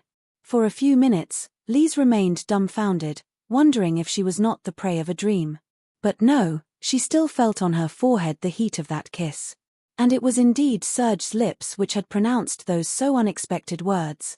What did that mean? More and more, he was an enigma to her. Should she think that this soul of marble was softening somewhat? Oh, if God permitted this miracle. A tremor of emotion agitated the young woman. Her gaze fell on the Book of Hours placed on the table beside her, an old volume in which before her several ladies of Soubrans had prayed. She opened it and took between her fingers a picture painted for her by Gabriel Desforcels. On the back were inscribed these words, "To my dear little friend Lise de Soubrans. Her all devoted in our Lord, Gabriel." On the front, under a luminous cross surrounded by lilies and violets, fine letters of gold repeated the consoling word, "Who sows in tears shall reap in joy." Gabriel, pray that the merciful Lord makes my tears fall upon this soul, to soften it and bring it to him, murmured the young woman. At that moment, there was a knock at the door. Lise could not repress a start upon seeing Varvara appear. "Forgive me for disturbing you, but an unfortunate man solicits your presence. Here is what it is about. Ivan Borgeff, the wine steward, having become intoxicated yesterday, the fact was brought to the knowledge of Prince Ormanoff, who had him given notice of immediate dismissal. The poor man, a very old servant, found himself so seized by it that he was struck by a congestion. According to Dr. Vaigdeen, he has hardly 2 or 3 days to live. I went to see him just now. His speech is slurred, but he was able to explain to me that he wished to speak to you." "To me," said Lise with surprise. "I do not know this poor man at all, however. He claims to have a fact of great importance to reveal to you. Moreover, as seems good to you. But it seems to me that charity would require that you answer the call of this unfortunate man." "Indeed. Will you show me the way, Varvara?" While following Miss Douglas, Lise felt highly intrigued. What then could this servant want with her, whom she did not even remember having glimpsed, the domestic staff being so numerous at Culto? Varvara left her at the door of Ivan's room. The wine steward, a septuagenarian the day before still alert and vigorous, was lying motionless on his bed. At the young princess's entrance, his veiled eyes appeared to regain a little life. One of his hands, less affected than the other by the paralysis, rose slightly. "You wish to speak to me," said Lise gently leaning towards him. "Yes, Highness. I was told that I must reveal to you. That you must know." His tongue moved with difficulty, already gained by paralysis. "I know who tried to kill your Highness's mother. I saw the old stones of the steps of the tower unsealed, to the top of which Princess Xenia had climbed. After the accident, I told Prince Cyril and Prince Serge. They ordered me to secrecy. But I was assured that I must tell you, before dying." "What? My mother was the victim of a criminal attempt," cried Lise with fright. "Yes. Countess Catherine was jealous of her cousin, because she too loved Mr. de Soubrans." "Countess Catherine," stammered Lise. "It is she who unsealed the stones. I saw her. I swear it on the holy images." Lise staggered and held on to the bed so as not to fall. "It is not possible." "Oh, no. Yes, it is true. Oh, I had trouble not speaking." He stammered a few more indistinct words, then fell silent. His tongue seemed suddenly to refuse him service. Varvara entered at this moment, and, casting a sidelong glance at the young woman's distraught face, leaned over Ivan whose moist forehead she wiped. "Rest, Ivan. You insisted on speaking, despite Dr. Vaigdeen's prohibition, but it is enough, it is too much."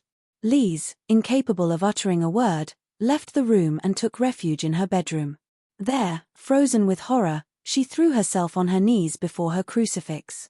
Was it possible that this appalling thing was true? That her stepmother? Oh, No, no, that man had lied, or rather his reason was wandering. Yes, that was it certainly. The ravages produced by the congestion made him ramble. And besides, she had a very simple means of knowing the truth. It was to go and find Prince Ormanoff and report the wine steward's words to him. From the first words, he will tell me that I am mad to have granted them even a moment of attention, she thought. She rose. But then, 1,000 facts until then insignificant for her rose to her memory. Madame de Soubran's emotion at the appearance of Prince Ormanoff at the Serigny's hunt, Serge's so cold, barely polite attitude, the extreme embarrassment that his cousin seemed to experience before him. She had a little in those moments the attitude of a guilty woman. Lise remembered suddenly that she had never seen Serge and Catherine's hands meet. No. No. Oh. It is too appalling to stop even at this idea, she murmured, wringing her hands. The sound of a door opening in the neighboring boudoir made itself heard at this moment. Who was coming there? There was only Serge to enter thus without announcing himself. What did he want with her? The memory of the words and the kiss of just now, pushed away by the frightful revelation that had just been made to her, reappeared and made her heart beat a little faster. And he arrived so opportunely. She was going to speak to him immediately of the wine steward's confidence. She advanced briskly and entered the boudoir. Serge was standing, near the small table on which remained open the Book of Hours. And, between his fingers, he held Gabriel's picture. He raised his eyes, and Lise stood motionless, shivering, under that somber gaze. Approach, Lise. And tell me how you dared keep this, after the injunction I made to you to have to forget all your past. An unaccustomed tremor ran over his physiognomy, usually so impassive, and the irritated vibrations of his voice did not have the glacial coldness habitual in his angers themselves. As the young woman remained motionless, seized by this apostrophe, he advanced a few steps. Answer. Why did you keep this picture? You still think of that stranger? She regained a little possession of herself, and Serge's hard tone awakened in her a sudden impression of revolt. Certainly, I think of him, she said in a vibrant tone. I am not accustomed to forgetting my friends, those who loved me and whom I loved. Never yet had Lise seen in her husband's eyes that expression of somber violence which, suddenly, transformed Serge's physiognomy. He advanced further, and, placing his hand on the young woman's shoulder, who almost staggered under the shock, he brought his face close to hers. You loved him? And this is a souvenir of him? A dear souvenir? Well, here is what I do with it. With a violent gesture, he tore the picture and threw the pieces far away. That is the fate of all that will remind you of the past, he said in a voice that hissed between his clenched teeth. You must love me to the exclusion of all, relatives or friends, and without any return of the days of old coming to insinuate itself into your heart, where I must reign alone. Love you. You, my executioner. You who make me suffer so much, and who imagine even, after having deprived me of the consolations of religion, to forbid me the sacred memory of the friendship of a saint who has left this world. She drew herself up before him, grown suddenly by indignation and pain, eyes flashing, beautiful with the supernatural beauty of an intrepid Christian. She was no longer at this moment the fearful child, but a woman revolted before injustice, before the moral tyranny which claimed to exercise itself upon her. You can demand many things, but there are 3 that you will not impose on me: the abandonment of my beliefs, the forgetting of my family and friendship affections, and love for him who has only wished to consider in me a poor thing without a soul, good to mould according to his fancy. She turned away abruptly and headed towards her room. She felt that her strength was going to betray her, and she did not want to faint before him. He made a movement forward, as if to rejoin her. But he turned on his heels suddenly, and, face stiffened, eyes hard, he left the boudoir. Stepanek, who opened the study door before him, thought with a little shiver of anxiety. Beware whoever stumbles today. For a few moments, Serge paced the vast room with a jerky step. He stopped suddenly, crushing with his heel the magnificent oriental carpet. Coward! Coward that I am, he murmured in a tone of dull fury. If my ancestor sees me from his grave, he must ask himself what miserable blood flows now in my veins. To say that I was on the point of throwing myself at the feet of that child who defied me.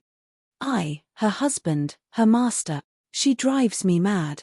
But I will know how to conquer myself. And reduce her to complete submission. He resumed pacing, then stopped again, forehead contracted. Make her suffer still. No, I can no more, he murmured in a strangled voice.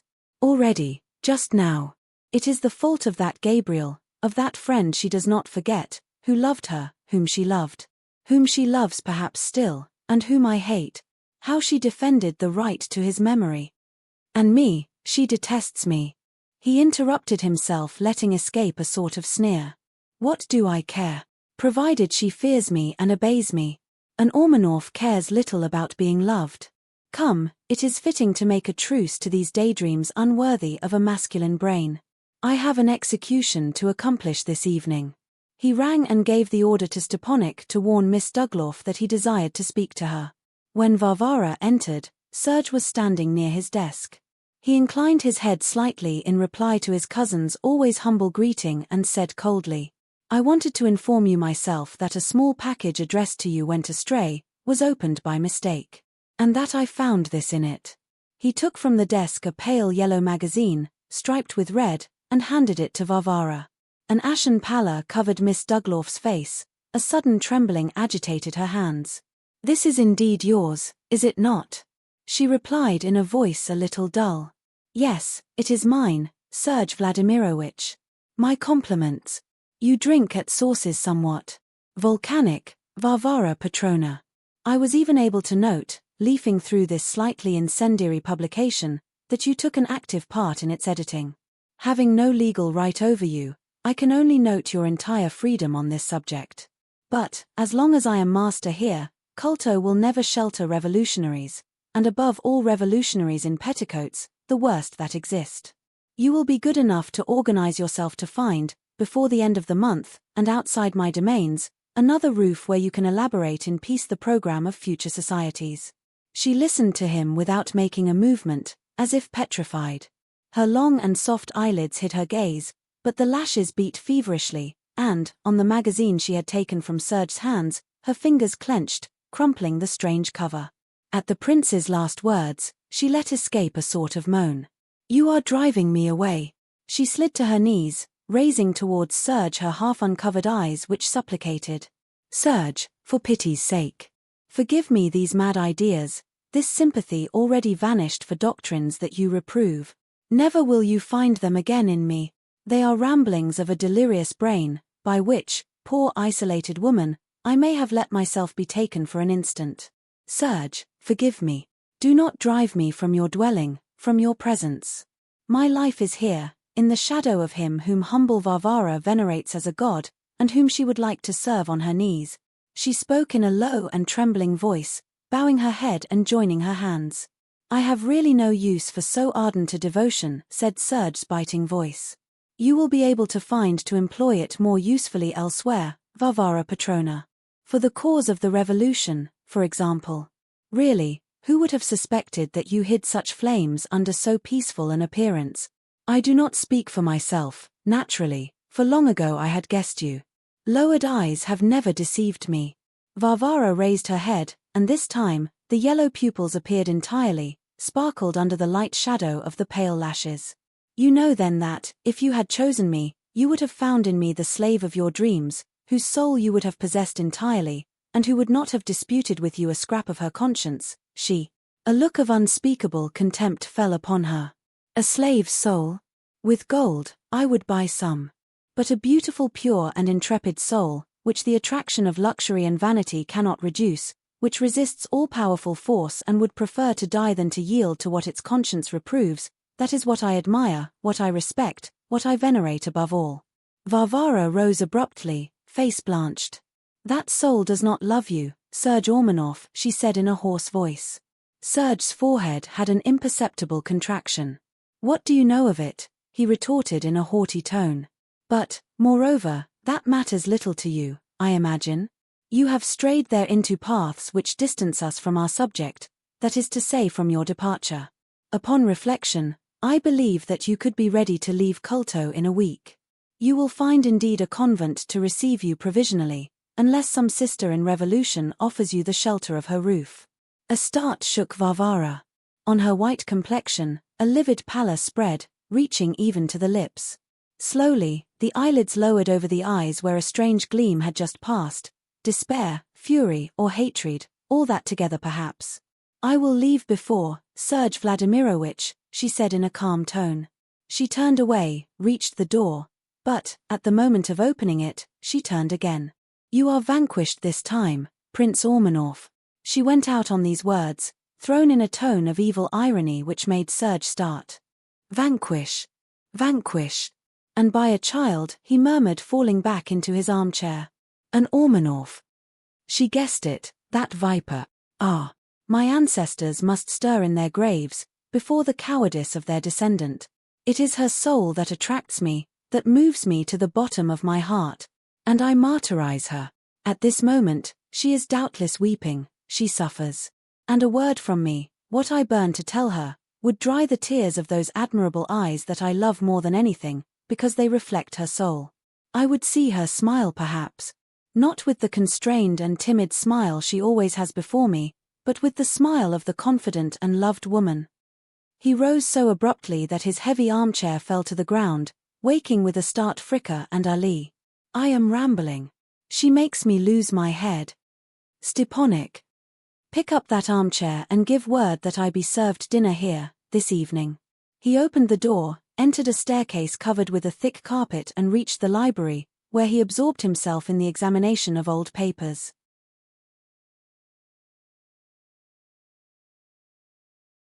Chapter 14.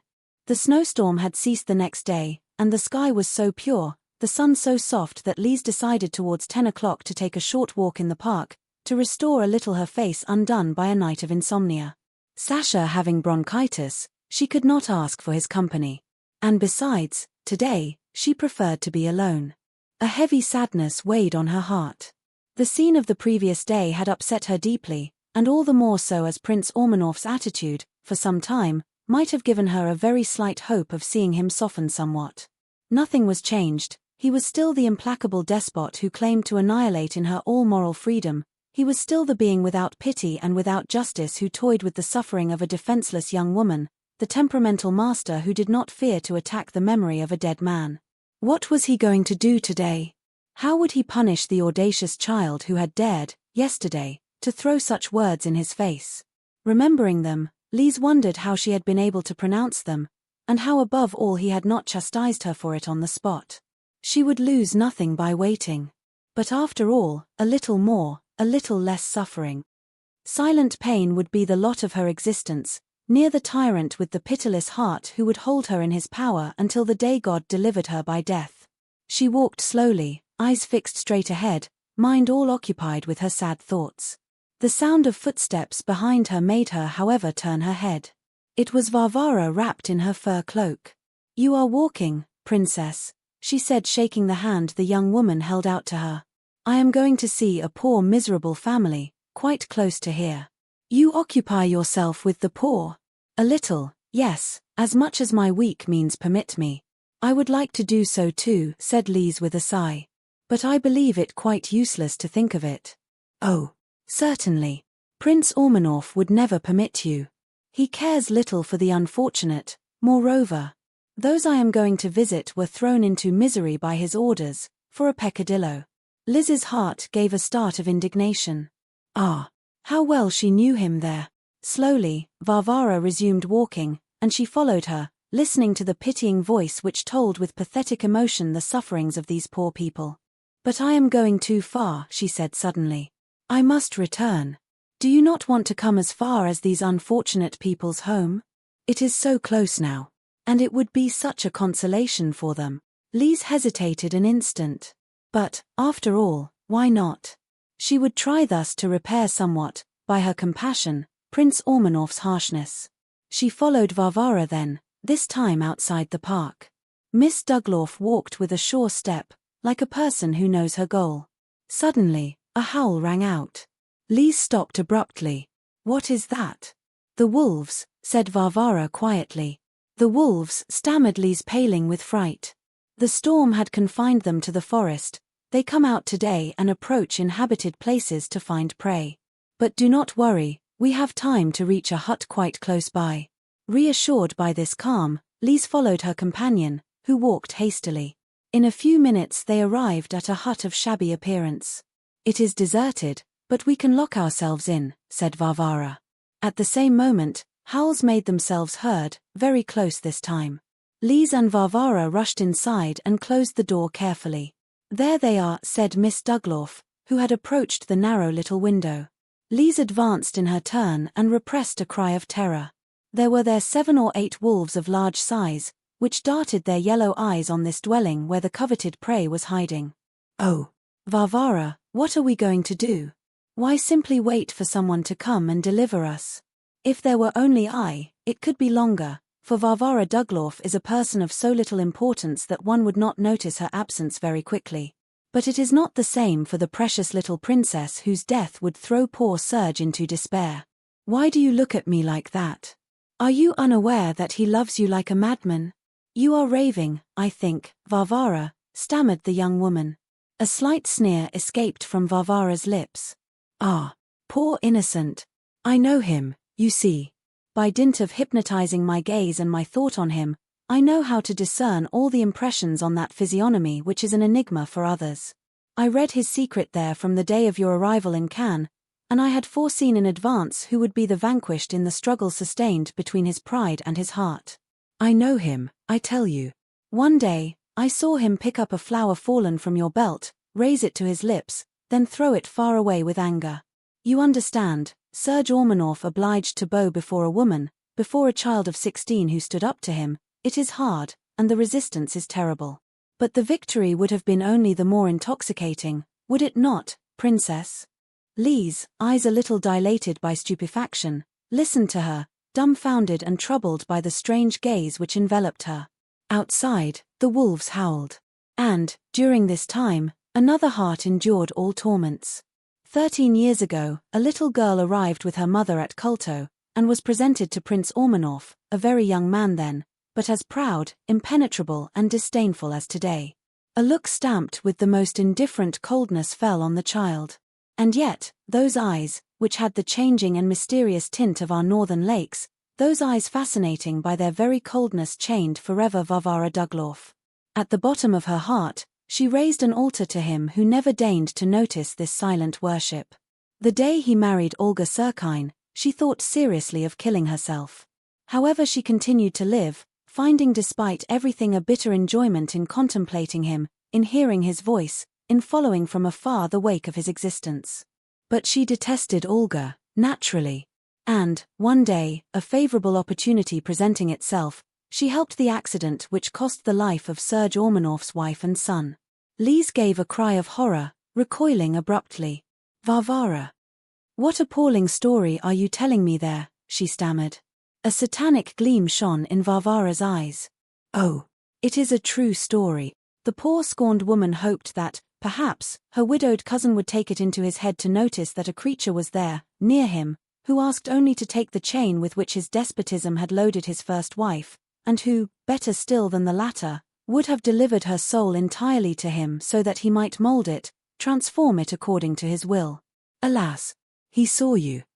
And, this time, it was not Olga, that insignificant creature who had for her only her beauty, but who was only soft dough, a pretty statue without intelligence whom Serge had never really loved. You were a soul, you, and it is your soul which vanquished him. By your resistance to his wills, you conquered the love of that proud heart. Triumph then, princess.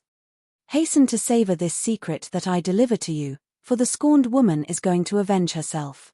A shiver of terror shook Lise. An atrocious expression of hatred could be read on Varvara's physiognomy, convulsed by passion. And she was alone with this woman, stronger than she certainly, despite her small stature. I want to avenge myself on Serge, who drove me away yesterday, and on you whom I hate. There will be presently one more criminal in the family. What do you say to the manner in which your stepmother sought to get rid of her cousin? That gave you pleasure to know that little secret, did it not? I thought so well, that is why I urged Ivan Borgeff, whom I had heard speak in one of his moments of drunkenness, to teach it to you. She was jealous too, Catherine. But her means do not please me. I prefer to act more frankly. First of all, I had prepared this. She took from under her clothes a long dagger. But circumstances have just made me find better. I see from here the terrible nights Serge will spend, representing to himself his beloved Lise torn all alive by the teeth of wild beasts, believing he hears her calls and her cries of pain. Ah, what a sweet thing is vengeance, princess. She brought her face, hideously contracted, close to that of the young woman who recoiled shivering with terror under that gaze similar to that of the wild beasts who howled, outside, claiming their prey. Already, Varvara's hands seized hers, sank their sharp nails into them. Lise understood that she was lost, if a miracle did not save her. At the thought of the atrocious death which was preparing, she felt herself fainting with horror, and from the bottom of her heart, a desperate call sprang towards heaven. Varvara interlaced her, dragged her towards the door. She tried to struggle. But as she had thought, Miss Douglas was endowed with extreme nervous strength, increased tenfold at this moment by furious passion. Clasping the half-fainting young woman against her with one hand, Varvara opened the door rapidly and pushed her victim outside, who fell to the ground. The wild beasts, astonished, made a movement of recoil. Then they rushed on this prey so unexpectedly offered to their covetousness.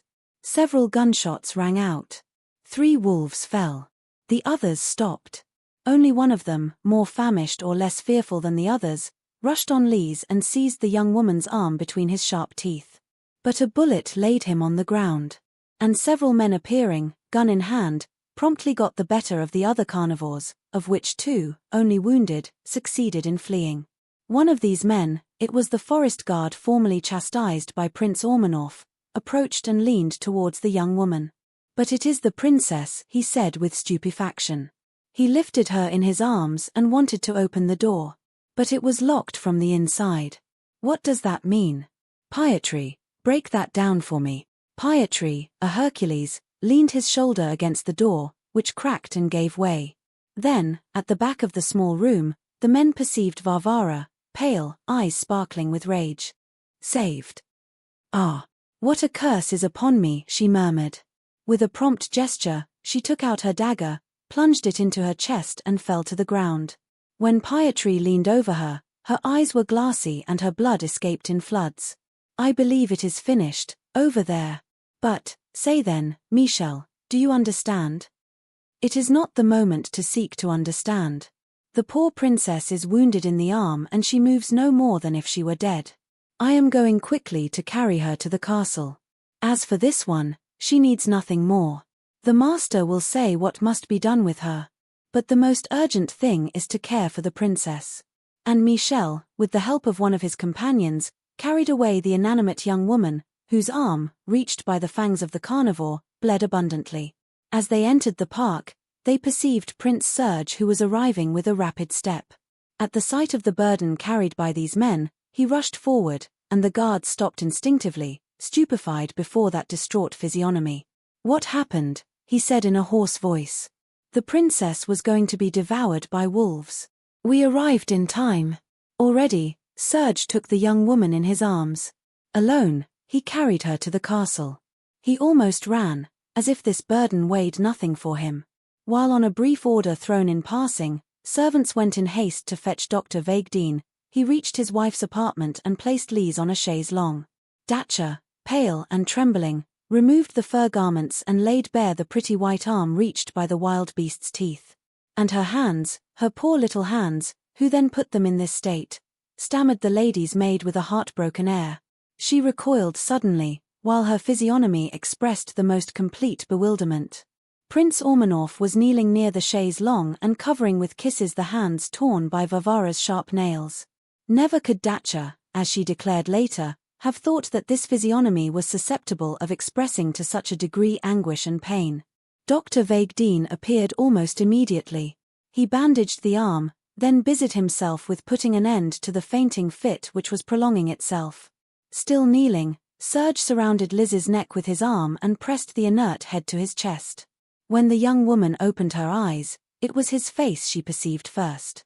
And, in the semi-unconsciousness in which she still was, she had an instinctive movement of fright.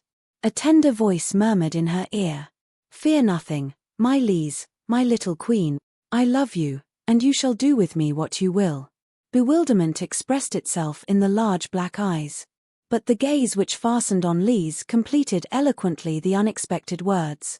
The livid complexion flushed slightly, the long black lashes quivered, the young woman's whole physiognomy appeared to light up with a reflection of happiness. Serge. She could say only this word, for her weakness was such that she felt herself almost in the impossibility of speaking. But while he pressed her more closely against his heart, she leaned her forehead on his shoulder in a movement of a trusting child who abandons herself to powerful protection. "The princess must be put to bed immediately," said Dr. Vagdeen. "During this time, I will go and prepare the necessary medicines." Doubtless, at this moment, the memory of the frightful scene reappeared in Lise's brain, which disengaged itself from the mists in which the faint bad enveloped it. She started and an expression of horror upset her physiognomy. "Oh, those eyes! It is a wolf. Serge, drive it away." Trembling from head to foot, she clung to her husband's neck. "There is nothing, my darling. You are in your room, look then, and I am here, near you. Fear nothing, my dove." Under the caresses, her fright appeared to appease itself. But she noticed then that her arm was wounded, and, with a look, questioned her husband and the doctor. "You hurt yourself a little falling, and a little bandage was put on you. But it will be nothing at all," explained Serge. Now, she looked at her hands. And, again, her face expressed terror. "Varvara. Her nails. Look." She held out her lacerated hands, her small hands so white and so delicately pretty, on which Varvara had persisted while dragging her towards the door. Serge gave a start. "Varvara? What do you mean?" But a gesture from the doctor closed his mouth. Come, princess, forget all that for the moment," said Dr. Vagdeen, taking gently her bruised hands between his. "You are here very quiet, near your husband, near us who are all devoted to you. You have only to let yourself be cared for and loved," added Serge, kissing her. "Now, Datcha and Sonia are going to put you to bed, and, during this time, I am going to put order to some pressing affairs. Then I will return to you, my Lise." When the prince was out of the room, he questioned with anguish. "Well, Vagdeen, I cannot pronounce myself too much yet, Prince. I hope it is only a question of nervous shock. But first, what happened? I know nothing of it myself. Going to meet her in the park, towards which servants had seen her head, I met 2 guards who were bringing her back fainting. One of them spoke to me of wolves. But it was not the moment to question. Very quickly, I brought her back here. Now, I am going to make inquiries." "She pronounced Miss Dugloff's name," murmured the doctor. "Yes. I am going to know if those men have knowledge of anything." Michel and Pietri, foreseeing that they would be questioned, had come as far as the castle where their comrades had joined them, to make their report on the tragic event. Called into their master's presence, they told in few words, through the organ of Michel, what they had seen. "That is good. I thank you, and I will not forget that it is you who saved her," said the prince, dismissing them with a benevolence which astounded them somewhat. Serge rejoined Dr. Vagdeen and reported to him briefly the guard's account. "Here is, in my opinion, what happened," he added. "That miserable Varvara was jealous of and hated my wife. I had perceived it, and yesterday, finding a valid pretext, I had made her understand that she had to leave my roof. That troubled and evil soul, without doubt, combined then some atrocious vengeance. But Lise alone, when she is completely recovered, will be able to teach us the whole truth, which I guess to be appalling." "It must be that woman who damaged her hands," observed the doctor. "Her nails were real claws." A frightening gleam lit up in Serge's eyes. "Oh, if she were not dead. If I could hold her living between my hands," he said with violence. "Pest! I believe he would treat her well, indeed," thought the doctor. "And it is not I who would say he was wrong, for truly, to attack an angel like Princess Lise." When Serge and the doctor returned to Lise's room, the young woman was resting in her large Louis XV bed. A trembling agitated her. But the fright that the awful memory still put in her gaze disappeared when Serge was seated near her, when he held between his hands the small torn hands that Datcha had covered with a cooling ointment and wrapped in a band of fine linen. The doctor made Lise take a sedative, assured himself that the fever was not very high, then he moved away saying that the patient needed only rest.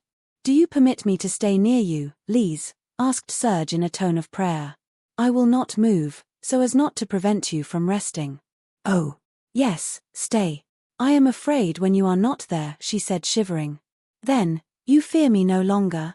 And you will forgive me perhaps one day my tyranny, my cruelty towards you, little angelic soul whom I made suffer. And that scene, yesterday, oh, how much would I give to be able to efface it from your memory? Will you be able to forgive me, say, my love? Yes, oh, yes, since you regret, since you love me, said Lise's weakened voice. Thank you, my beloved. But I have to make amends now. Henceforth, it is you who shall reign, and I will be only the first of your servants. She made a gesture of protest. No, Serge. I owe you obedience for all that is just. Little saint, he said, covering her with a look of moved tenderness. Do you know, dating from what moment I loved you the most? It is when you resisted me to preserve your religion. That day, I understood that you were a soul, a true one. And in my anger, I admired you, Lise. But, oh my poor darling, how much I made you suffer. One must not speak of that, she murmured, putting her hand on her husband's mouth.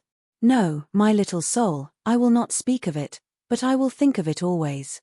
Now, you will be free, and you will practice your religion as you understand it. And one day, perhaps, seeing my repentance and my love, you will love me a little, darling child of whom I was the odious tyrant. Gently, she inclined her head on Serge's shoulder, murmuring, You are my dear husband.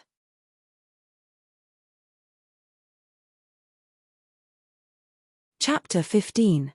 As Dr. Vaigdeen had foreseen, the young princess's nerves had been strongly shaken. As soon as she was a little less weak, Serge took her away from that culto which reminded her of such a sad memory. They returned to Cannes, where a radiant sun and a warm temperature welcomed them, which, from the first days, brought a notable improvement in Lise's health. The Rulbergs had followed them. In Serge's eyes, Sasha, so mischievous and so gay, was precious to distract his young aunt. For now, Prince Ormanoff saw in the world only the well-being and satisfaction of Lise. All those who lived under his dependence, from his sister and Hermann down to the last of the kitchen boys, knew now that a gentle and all-powerful authority made his haughty head bow. The scepter had changed hands, it rested between those, all beneficent, of the young woman whom Prince Serge surrounded with a passionate worship, whose every desire he watched for to satisfy immediately, complaining only, half smiling and half serious, that she never had any caprices. You are too good, my Lise, he said to her one day. Another, in your place, would avenge herself a little by tyrannizing me in my turn. Avenge myself. Oh, the ugly word, she retorted with the pretty smile she often had now. Or else, yes, I will avenge myself by making you happy as much as I can, my Serge. As he penetrated better into this delicate soul, so loving, so loyal, and of exquisite kindness, admiration and respect grew in Serge's heart. This heart, hardened by his grandfather's lessons, was finally coming out of its prison of ice, of that armor of bronze behind which Prince Ormanoff had compressed it until the day a child had conquered it by her courage and the pure light of her eyes. It was not without a few relapses. More than once, Lise had to intervene to repress or repair acts of harshness towards his nephews, Hermann especially, whom he did not like, or his servants. But, personally, she found in him only the most tender kindness, without the most distant reminder of that tyranny of formerly, which he called my criminal madness. Now, Lise had full liberty for her correspondence. A long letter had gone to Madame Desforcelles' address, putting down to illness the silence kept so long and speaking in praiseworthy terms full of affection of Prince Serge. Even to this very dear friend, Lise did not want to make known the sufferings that her husband's love repaired so well now. But there could be no question of writing to Madame de Soubrans. While still at Culto, Lise had one day asked Serge the anxious question which had been on her lips for a long time, and he had not been able to hide from her that Ivan Borgeff had spoken the truth. My grandfather and I had kept silence, all the more easily as Xenia appeared to recover quite quickly, he added. But never, since then, had I any relationship with Catherine. It took that meeting at the Serigny's to decide me to renew accidentally the family relations, because of you, Lise.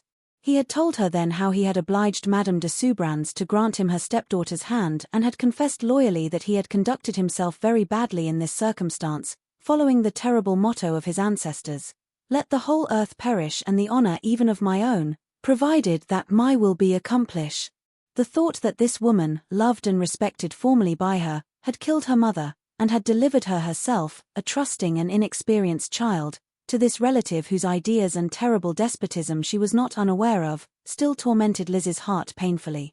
But the children were not responsible for the mother's faults, and, arriving in Cannes, she had written to Annouchka, asking her for news of La Bourdonnais.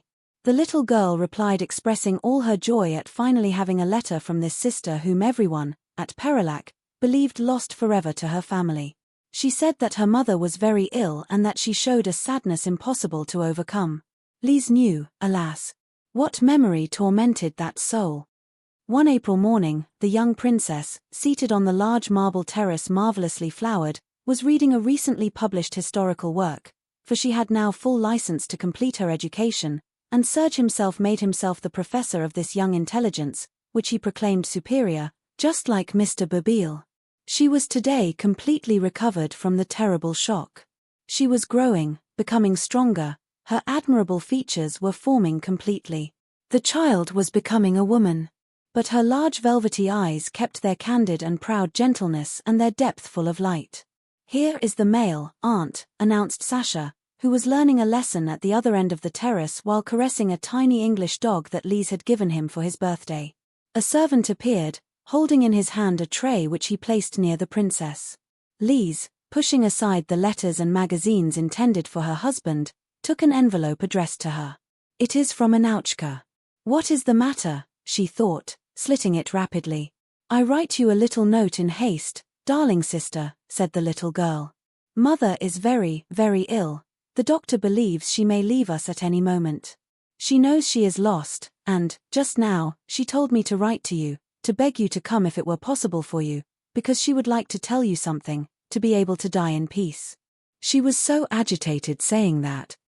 "Try to come, my Lise. But I am very afraid that your husband will not permit you. He must be so terrible. Do you remember how afraid of him we were, Alberic and I? And you too, I understood it well. Why then did you marry him?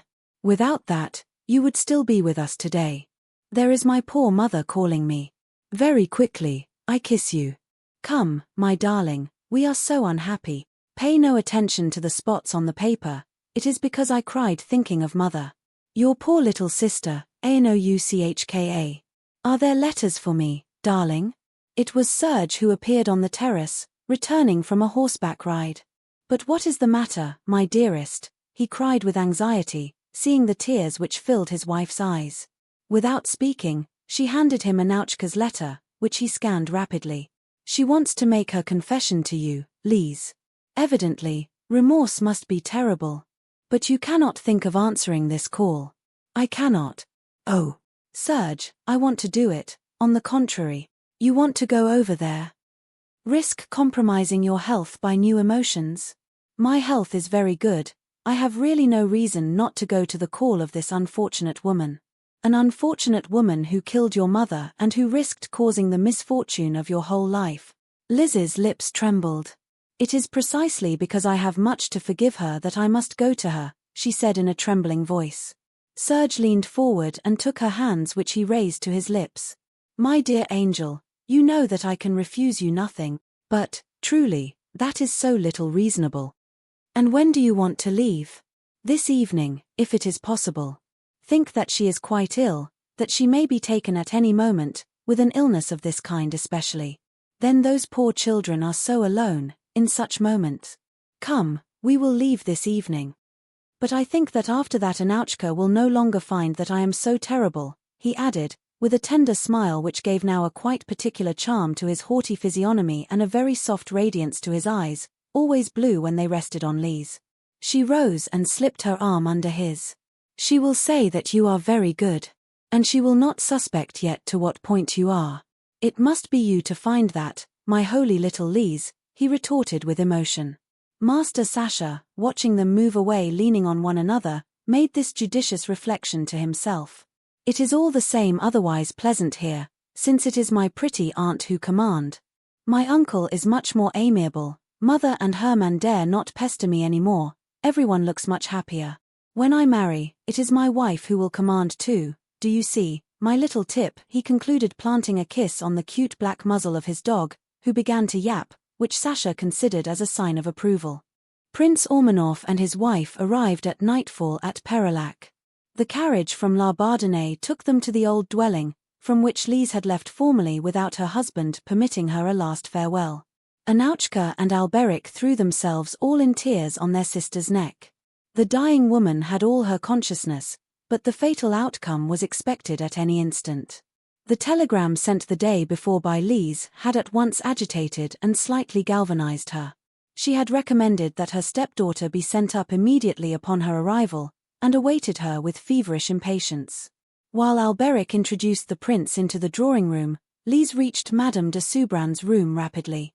At the sight of her, the ravaged face seemed to decompose further. She held out her hands towards the young woman who advanced, while the nurse slipped away discreetly. "Lise, I must tell you, quickly. For I am going to die." "Tell me nothing, I know everything," murmured Lise, taking gently between hers those burning hands, which trembled convulsively. "You know? Serge told you?" "No, it was not he. But no matter, I know it. And you come all the same?" "Yes, because, having understood that you repented, I wanted to bring you my forgiveness." "Thank you. Thank you. Ah, if you knew what remorse has made me endure. But tell me still, Lise. Are you very unhappy?" "Very happy, you mean to say. Serge is the best and tenderest of husbands. Is it possible? Oh, what a weight you take from me. How many times, in my insomnia, have I represented your life near him under the darkest colors. God is good to spare me this new remorse. Now, I am ready to die. I saw a priest this morning, Lise." She interrupted herself, bringing her hand to her chest. A frightful spasm twisted her. Lise rushed to call. When Serge, the nun and the children entered the room, Catherine de Soubrans had ceased to live. Prince and Princess Ormanoff prolonged their stay at La Bardonnais somewhat, after the funeral. There were different affairs to settle, Serge, on his wife's wish, having asked for the guardianship of Alberic and Anouchka. Lise did not complain of it, happy to find herself again in this country she loved, in this old dwelling whose simplicity did not make her regret the luxury which surrounded her at home, and above which her serious soul soared. His wife's contentment taking precedence over everything in his eyes, Serge accommodated himself with the best grace in the world to the deprivation of his habitual refinements of comfort and elegance, for which he cared less moreover since Lise's influence exercised itself upon him. One sun-drenched morning, they left La Bardonnais and headed towards the village. Lise wanted to hear Mass, and Serge accompanied her, according to his custom. As he had declared formally to Madame de Soubrans, his religion was all on the surface. He considered it simply as an obligation of his rank. Raised by a skeptical grandfather, he was so himself, and absorbed in the pride of his intelligence and his domination, believing himself in good faith, according to the lessons received formerly from Prince Cyril, of an essence very superior to the common run of mortals. He had never had the idea of seeking the truth, of concerning himself with supernatural thoughts. Even now, he thought little of it. His love occupied him entirely. But Lise was of those elite beings, of those holy souls whom God uses sometimes to raise pagan souls, by the attraction of a quite human feeling, up to the supernatural, up to divine truth.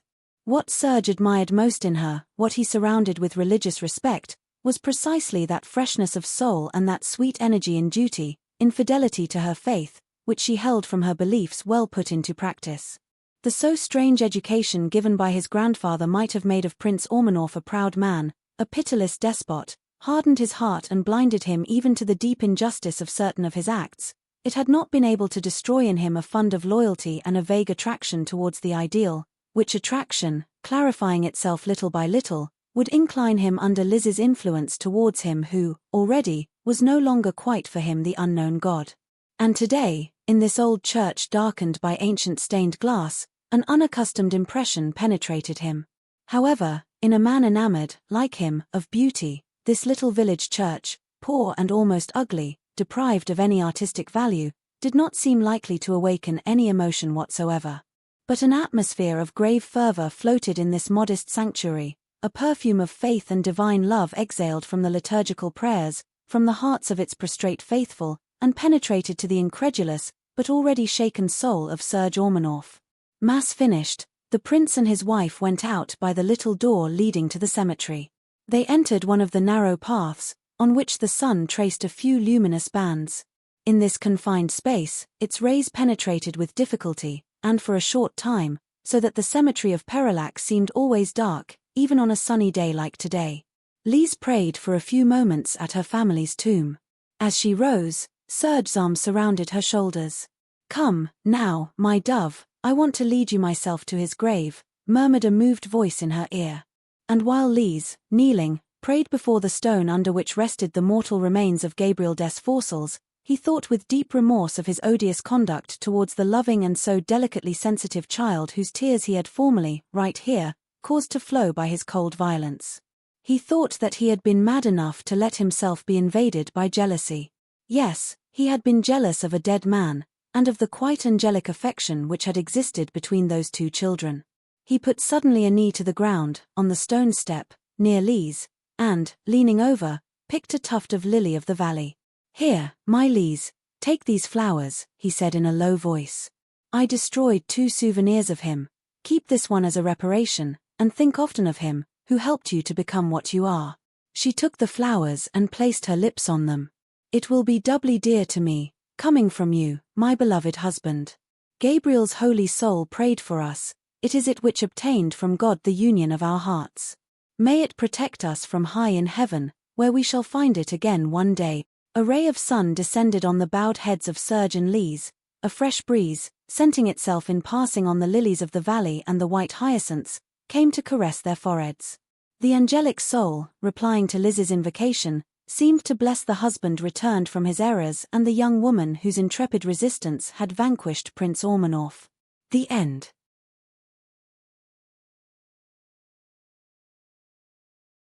And so, we reach the end of this profound journey. Slave, or Queen, is more than just a romance, it is a testament to the power of a gentle spirit against the hardest of hearts. Lise did not conquer her freedom with a sword, but with the unwavering strength of her faith and her dignity.